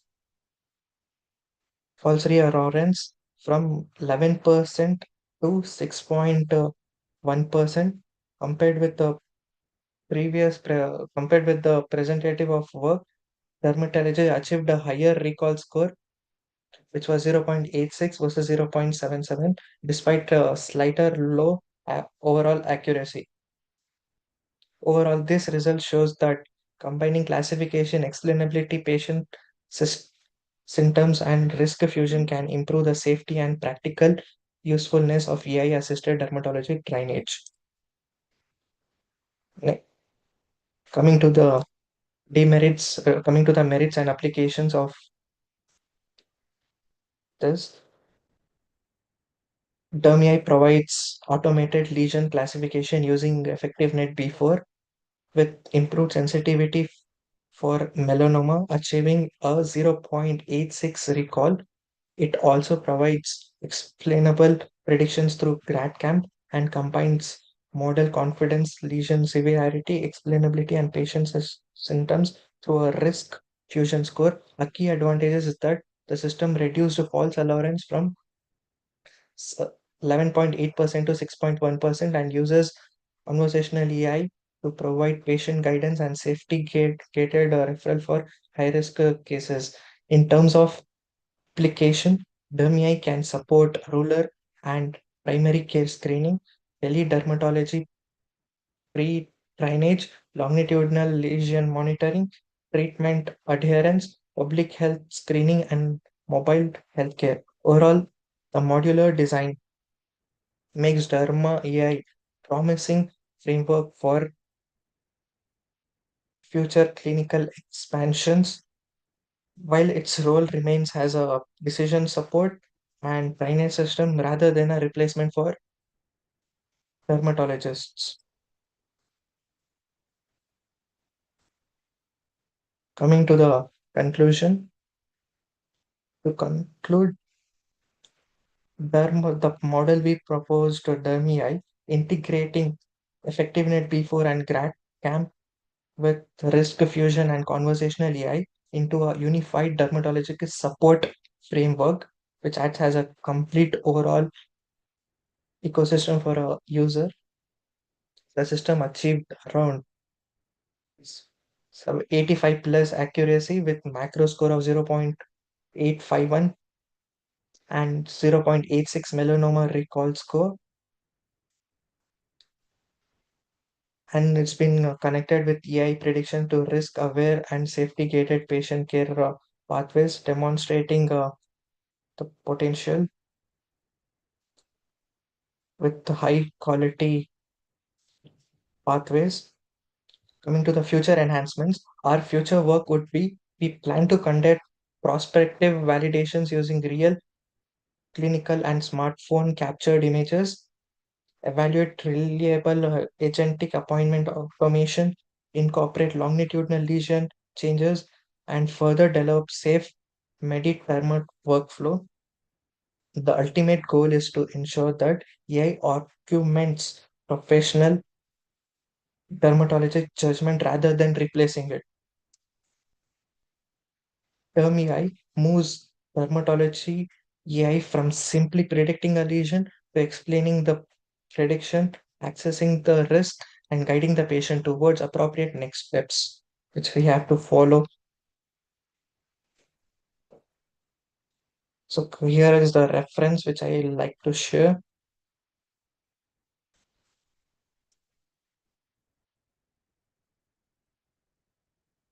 Yes, sir, I'm done. Thank you.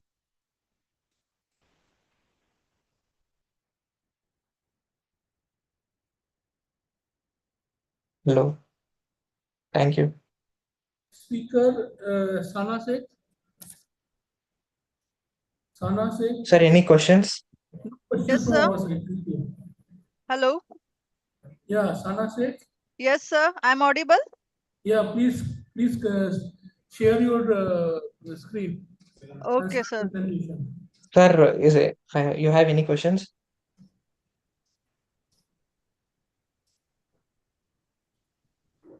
Sana Sheikh, please continue. Okay. Okay, Okay, sir. sir. Thank you. Is my screen is visible?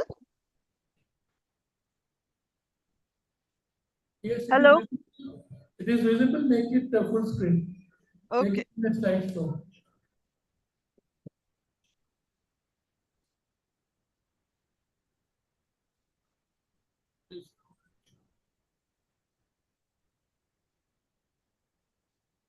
Yes. Okay, good afternoon. I am Sana Sheikh, a PhD scholar from the Department of Electronics Engineering, Pimpri Chinchwad University, Pune. Today I'm going to deliver a short presentation for the conference ICISDA-2026, and the title is Autonomous Multimodal Vision System for Site-Specific Weed Detection and Selective Spraying using in a Smart Agriculture. Here the word used as a smart agriculture. Smart agriculture, often known as a smart farming, use modern data-driven technologies to help farmers and make decisions and automate the important tasks related to farming. It uses a lot of different tools like sensors, big data analytics, artificial intelligence, Internet of Things to let farmers keep an eye on things in real time and manage them with accuracy. Smart agriculture role in improving the sustainability is one of the most important contribution, and the technology help to make the best use of the resources only when they are needed, like water, fertilizer, and electricity. Here, the weed is nothing but unwanted plant that compete with crop for sunlight, water, and nutrient.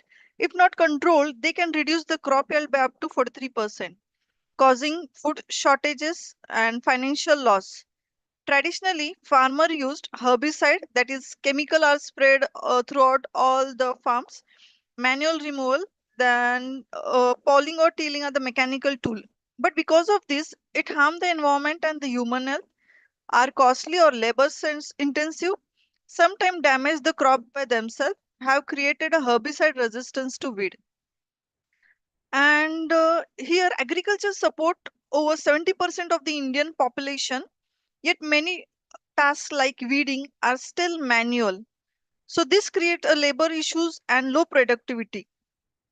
Manual weeding is time consuming and expensive too. So there is a need for the intervention in the research, and my project introduces an autonomous robotic that uses a AI to detect and remove the weed efficiently.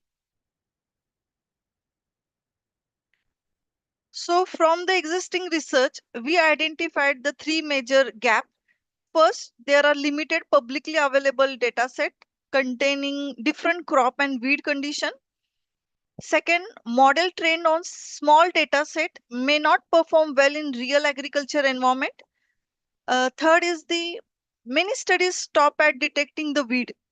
They do not actually connect the detection system with the robotic system for the real world action. So to address this gap, we create our own data set of 3,120 images and compared the two deep learning models, that is YOLO V5 and the MobileNet SSD. This slide shows our complete methodology. First, we collect the crop and the weed images. Then we manually annotate the images using the label image. After the annotation, we perform the pre-processing and resize the images. We also apply the data augmentation to create the variation of the images. Then we train two models, that is YOLO V5 and MobileNet SSD. Finally, we compare their performance and plan to deploy the selected model on the edge hardware. The important point here is that our system performs detection, not just a classification, and it tells us both what is present and where it is located and which is important for selective spraying. For this research, we prepared a dataset containing 3,120 images of the crop, weed, and background condition. The images were collected from different sources like Google Images, Kaggle, and our own field photography. Then we tried to include different conditions such as different lighting angles, plant size, and the background. Each image was manually annotated using a label image, and we created a bounding box around the crop and the weed region so that the detection models could learn their location.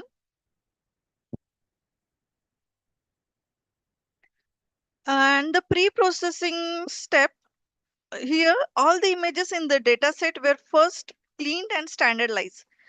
This is very much needed because the raw images are captured using the different camera and different angle and also come from the different sources. And the pre-processing technique, first one is the auto rotation. Here the different camera stores image rotation as EXIF, that is exchangeable image file format, EXIF metadata instead of rotating pixel. During training, the model ignores EXIF data, so image may appear rotated, and this causes confusion for the deep learning model and reduce the accuracy.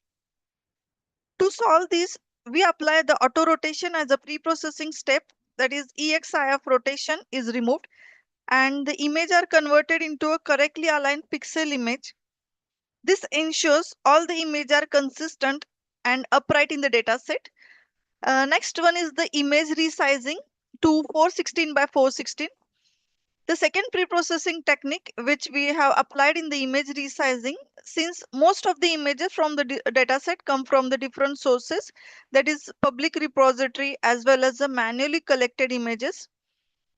And the resizing is very much important because it reduced the model training error. All the images were resized to 416 by 416 pixel. This has been selected because it matches the input size of the MobileNet SSD and the YOLO base model, which we'll be using for the training. And the data augmentation has been applied to reduce the model generalization and reduce the overfitting. Data augmentation was applied using the Keras image data generator. For each original image, 3 augmented versions were generated during training to simulate the real field condition. And here is a horizontal flip, that is a 50% probability. Random brightness adjustment, minus 33 degree, minus 33% to plus 33%. Brightness is randomly increase or decrease to simulate the different lightning conditions such as a sunlight shadow and cloud cover, helping the model to work well in both bright and dark environment. Second is the random exposure adjustment. Slight over and under exposure are simulated to handle variation caused by camera setting and field condition, and the percentage are plus minus 17%.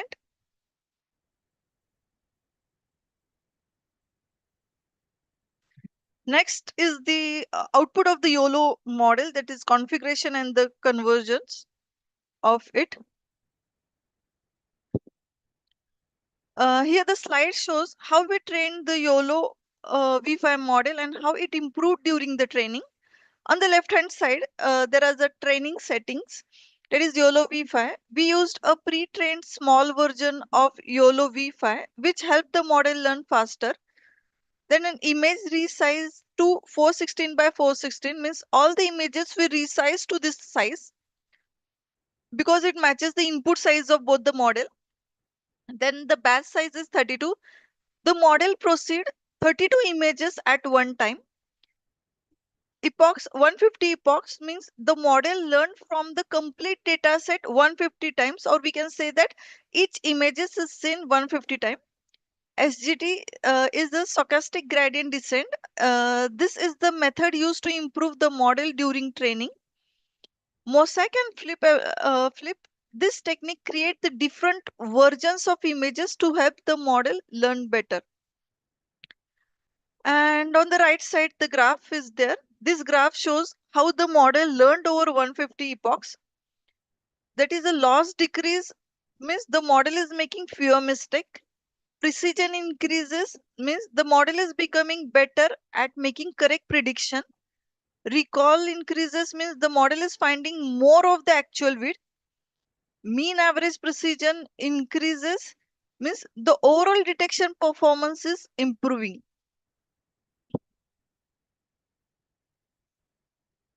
And the YOLO V5 detection, that is means output of the YOLO model. The model shows a good performance with an overall mean average precision at 0.5 of about 0.86. Weed detection perform better than the crop detection, which is expected since the system is designed to focus on identifying the weed.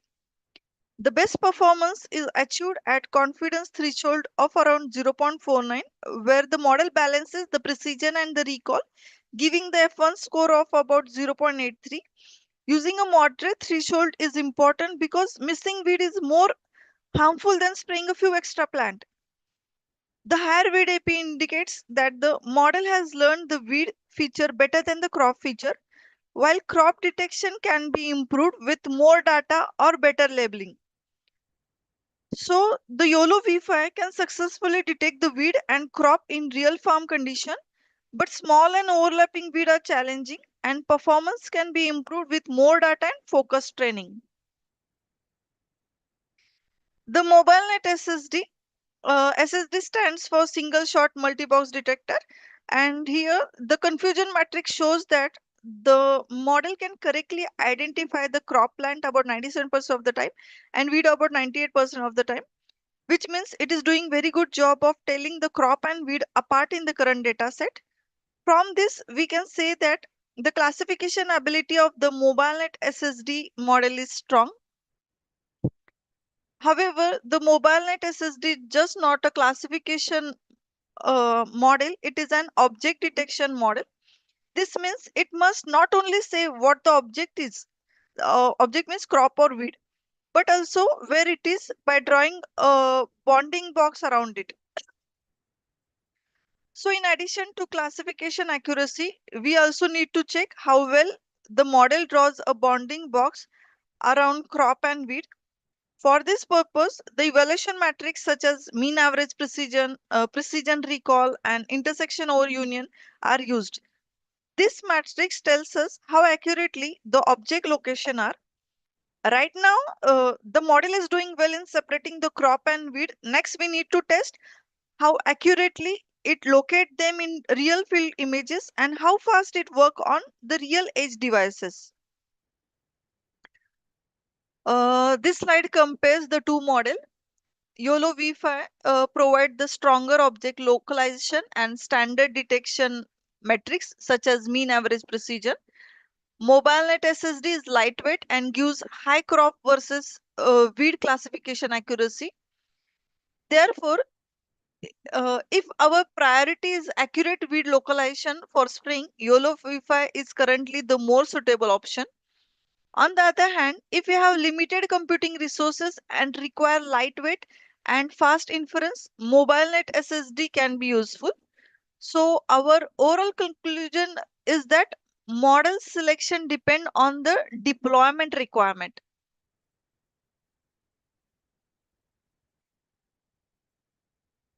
And here we conclude that we developed a data set of 3,120 images and evaluated the two deep learning architecture for crop and weed detection.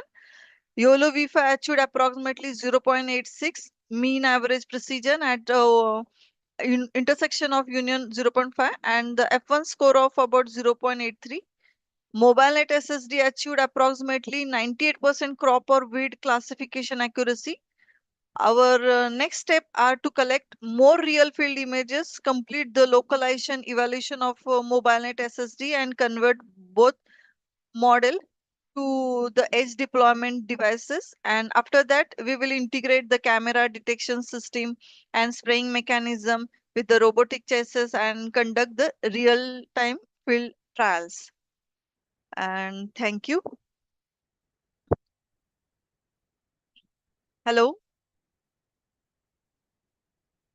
Hello.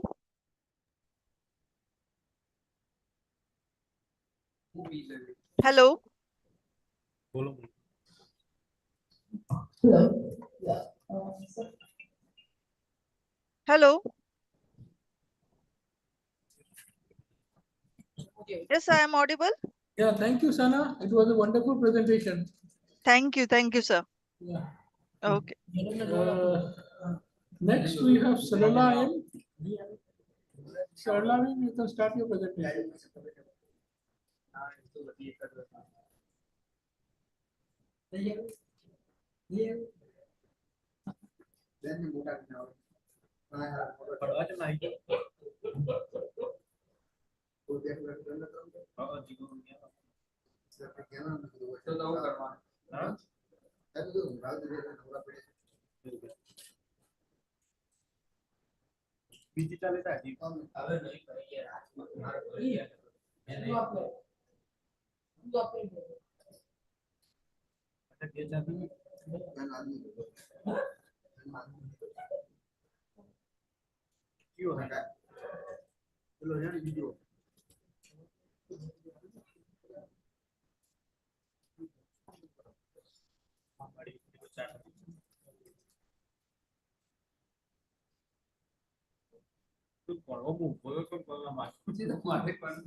Hello.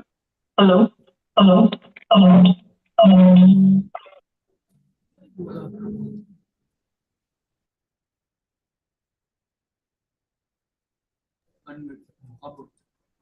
Sarla, please unmute yourself.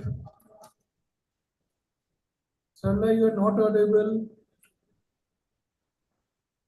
Sarala, you are not audible. Sarala, your voice is not audible. Sarala.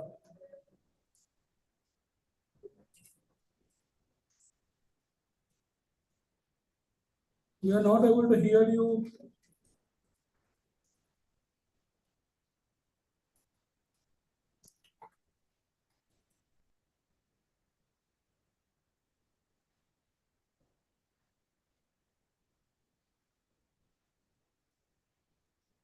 Sarala, we are not able to hear you.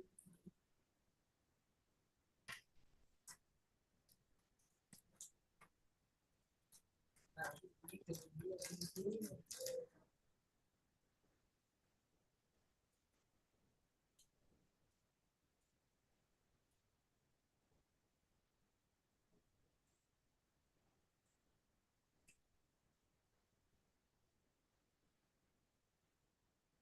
Prala, you may log off and join back again. We are not able to hear you.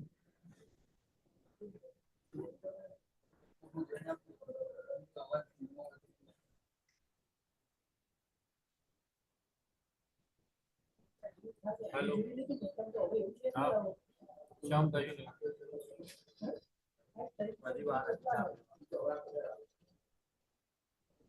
क्या biscuit Let us move to the next presenter, Dr. Ravi Shankar. Sarla, once you are audible, you can come back to us.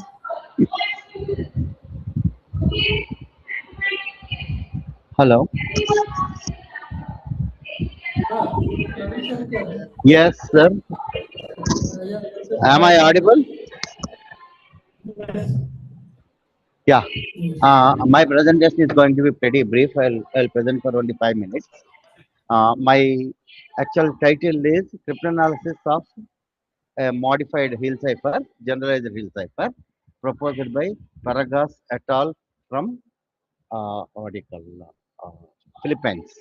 So actually what they have done in their problem is they have modified a hill cipher. Now problem with hill cipher is it is actually it succumbs to non-plain text attack. Because if you know the plain text and the cipher text, you will be able to find the key because there is a direct linear relationship between the plain text and ciphertext. So in their algorithm, what they did was they have introduced some additional operations during the encryption, and what they thought was they can what do you call break that linear relationship between the plain text and the ciphertext, so that the cipher becomes unbreakable. So in this process, what they did was they have taken a plain text. In this plain text, first 16 characters put together, our imagination is M, ORE and all will come in the next block. So all these things, characters are again converted into ASCII codes, and these ASCII codes are represented in a matrix of 4 by 4, 16 characters. Then what they did was they have taken the first character in its binary form as it is. What they did was the second character was an exclusive OR of the first and second characters together. Third character is second character and third character together will be the third character. Like this. So first character, if you look at it, it is 73 and second character is 105. So what I do is 73 is represented as 01001001 and the 105 is represented with 01101001. When I exclusive are these two characters, these two binary strings, what I get is 0010 and 000. This actually, if I convert it into decimal number, that number is 32. So the second character will then become 32. Third character will be this 32 exclusive or with the second character. So like this, every character is exclusive or with the previous character, so that there will be some kind of a transformation in the plain text before actually interaction with the key was the what do you call their encryption scheme. So as a result, what happened? First character is 73 as it is. Second character is 32. Again, like this. This is the what you call 4 by 4 16 character plain text, and this is the key they have taken, and they multiply key and plain text and mod 256. This is going to be the what do you call ciphertext. This ciphertext again, when it is converted into their ASCII characters, you are going to get some what do you call unintelligible stream of characters, and this is converted into binary form, and that binary form actually is again there was a four left circular four shift column wise. That means these first four will go into the last this thing. So like that they said. So during the encryption, the researchers have done a lot of work to break the linear relationship between the plain text and the ciphertext. But what they forgot to do was they forgot about the reverse direction. From ciphertext to plain text when I am trying to find out, that's exactly when the the major loophole in their encryption scheme comes. So what they do is they convert the plain text into binary form, carry out XOR operation, multiplication with key matrix, 4-bit circular rotation, and then they convert 6-bit. I mean, they'll convert it into 6-bit radix form. Everything they have done, and they have created a plain text, ciphertext. So what we did here was we have taken a ciphertext in such a way that when you convert it back, it becomes a unit matrix. When that unit matrix is multiplied with the key matrix, what happens is any matrix, when you multiply with the unit matrix, you get the same matrix back. So I'll be able to find out what exactly is the k inverse. So I'll not be able to find out the key matrix, but I'll be able to find out the k inverse or inverse modular arithmetic inverse of the key matrix. If I know the k inverse, finding k is simple algebraic these things. So basically we have broken this scheme because it was what airtight in the encryption direction, but it gives away to trivial cryptanalysis techniques during decryption process or with a chosen ciphertext attack. That's how actually we have broken the what do you call the ciphertext. The text, the what do you call, the file was completely given in the paper actually. Thank you, sir. I have completed my presentation.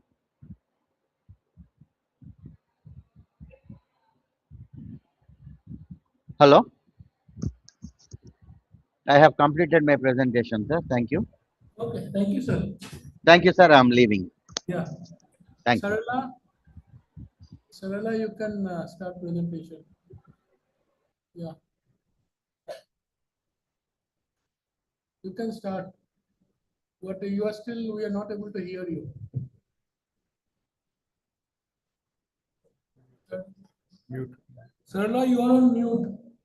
Please unmute yourself. Sarala, you are on mute. Please unmute yourself. We are not able to hear you still. Sarala, we are not able to hear you still.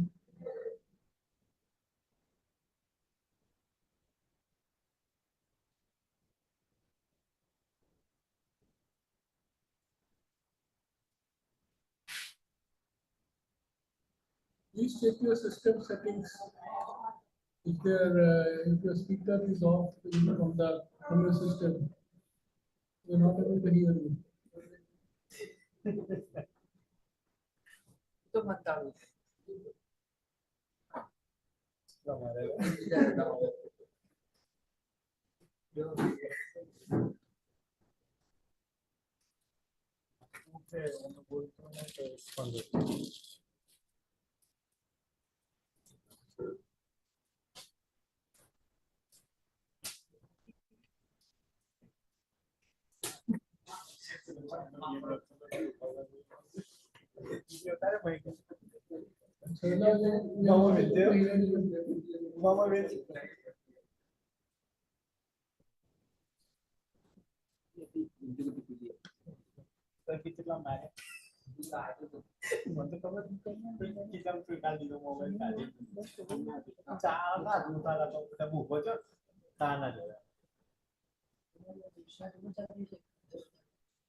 Any further people whose presentations are still left?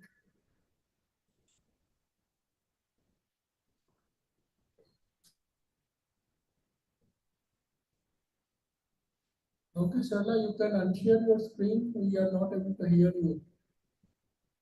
We will continue further with our proceedings. You can unshare your screen. We will continue with the further proceedings. Thank you.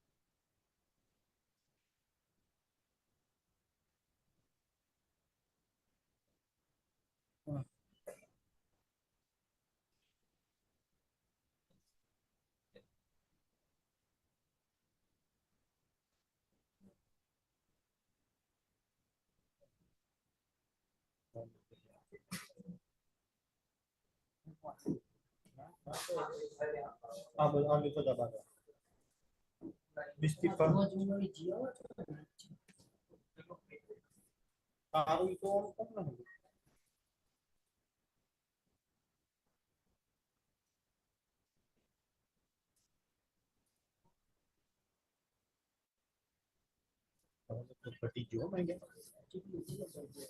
લગભગ છેલ્લું પણ એનો અમે અવાજ આવતો નથી remove થાય તો રિમૂવ કરી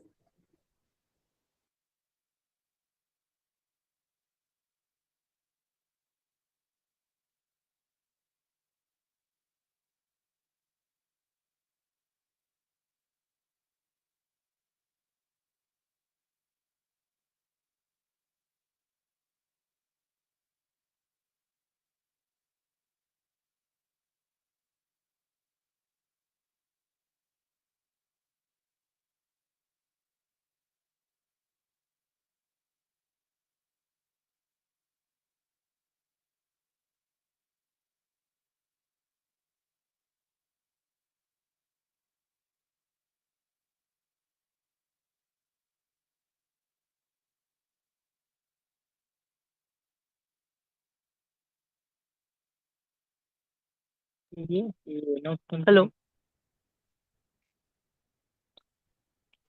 Hello. Sana?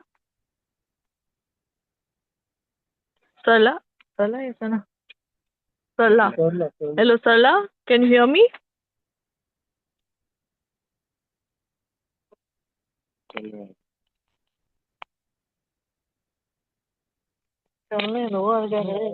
आप अपना वो कर दो फाइनलाइज कंक्लूजन भी आ गया देखो हाँ बस हो गया तो पहला से पहला ये दोनों सेकंड है श्रावणी और ऐश्वर्या इसका है सुरेखा बस हो गया सुरेखा का दूसरा ऑनलाइन में ऑनलाइन वर्चुअल ठीक है हो गया ना बस काफी वैलिडेट कर दिया कौन सी करना है वर्ड या प्ले के फिर या आपका सब कुछ में मेरा फिजिकल का भी है सर्टिफिकेट नहीं नहीं है सरला नहीं पहलो नंबर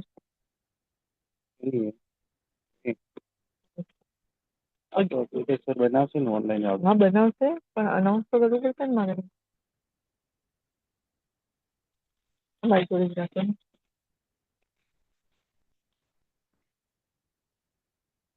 तो सर्टिफिकेट सारे आपके पास सब कुछ है? बना दिए चलो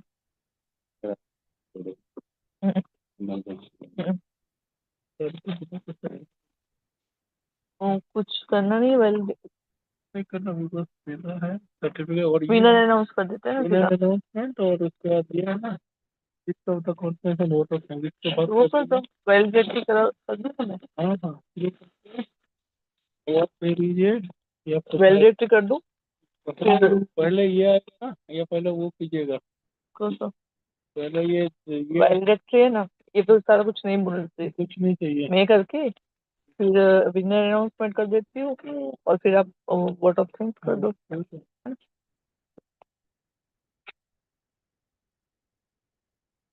और वो तो बहुत पसंद कर वही लास्ट था अभी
We have now reached the concluding segment of ICISD 2026. Over these 2 days, we have witnessed expert keynote addresses, interdisciplinary discussions, and rich collections of research presentations from participants across institutions and locations. The well session at this moment not only to conclude the conference formal, but also to reflect on the knowledge exchange, collaborations, initiatives, and ideas that may continue beyond this conference.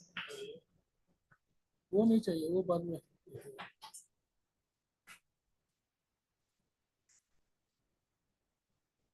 Ladies and gentlemen, we now come to special and celebratory moment, the announcement of the winners. Recognition is an important part of the academic conference because it celebrates not only achievement but also effort, originality, preparation, and the courage to share the new ideas. May I request the designated conference team to announce the winner as per the final evolution.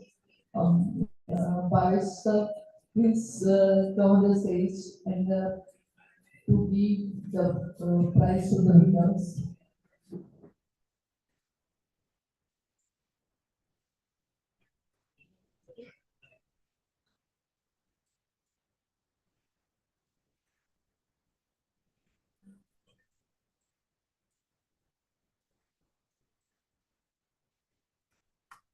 First prize goes to Dr. Jayesh Kumar Natwalal Modi from the Department of Computer and IT.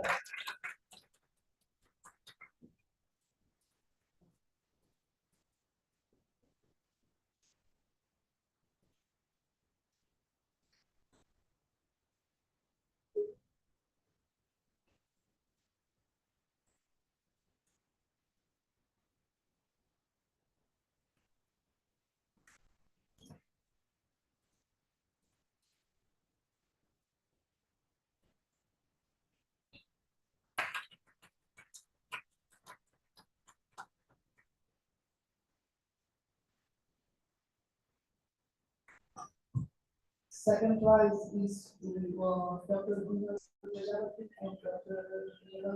Neha Thakkar from Department of Computer and IT. Please come on the stage.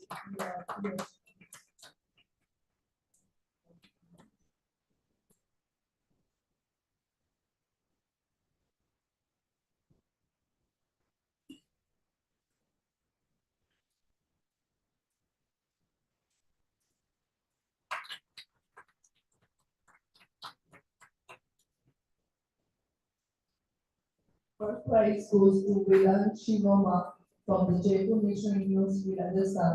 Please come on the stage.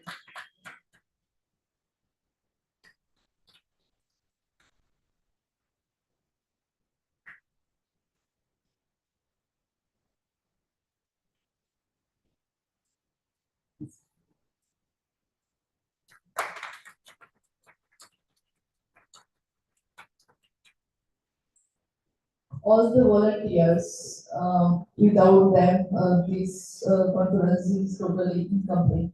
Please, all the volunteers come on the stage, announce the name. Prajapati Raj, Chaudhary Suresh, Thakkar Nagji, Goswami Aryan, Chaudhary Mayank, Vishal Thakur, Daksh Prajapati, Waghela Raviraj, Prajapati Kaksh, Patel Yash, Patel Mohani, Prajapati Meet, Prajapati Dhruv, Prajapati Nikul, Prajapati Kirtan,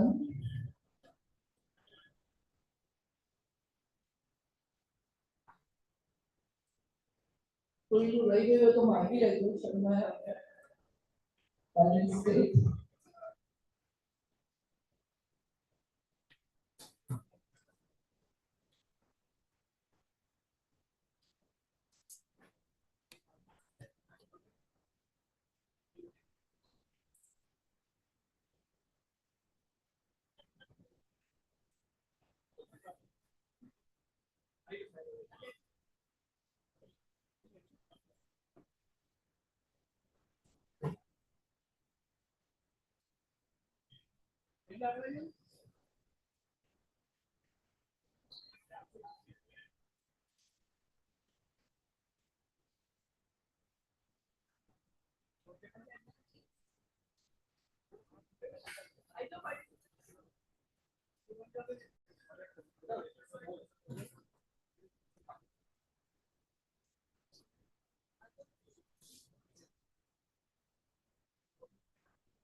आज का पहला पहुंचा दे वाले पहुंचा दे वाले हाँ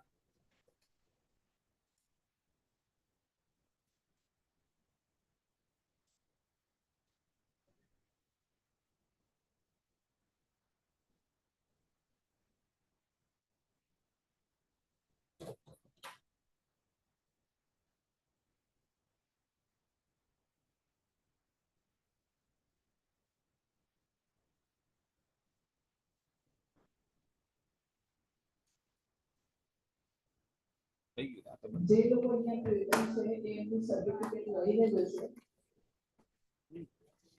final board of thanks sir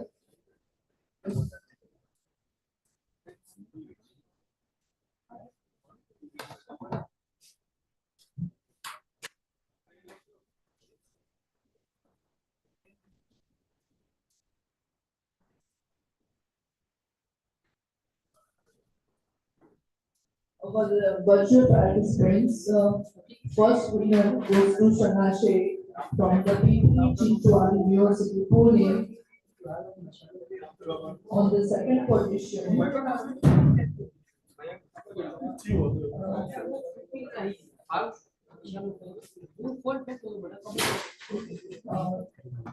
we have two participants on the second position. One is Shani from PIMS, and another one is Aishwarya from the PIMS. And third prize goes to Surekha Vittal Rao Dhumal, Pimpri Chinchwad University, Pune, Maharashtra, India. All the participants from virtual mode get the certificate from copy as soon as possible. Post નથી અમારે post close કરી દો હવે meeting બસ થઈ ગયું ને ના તો કન્ક્લુડ કર તું રિમોટ છો શું કરવાનું ગુરુ આ તો ખાલી સંભળાવવા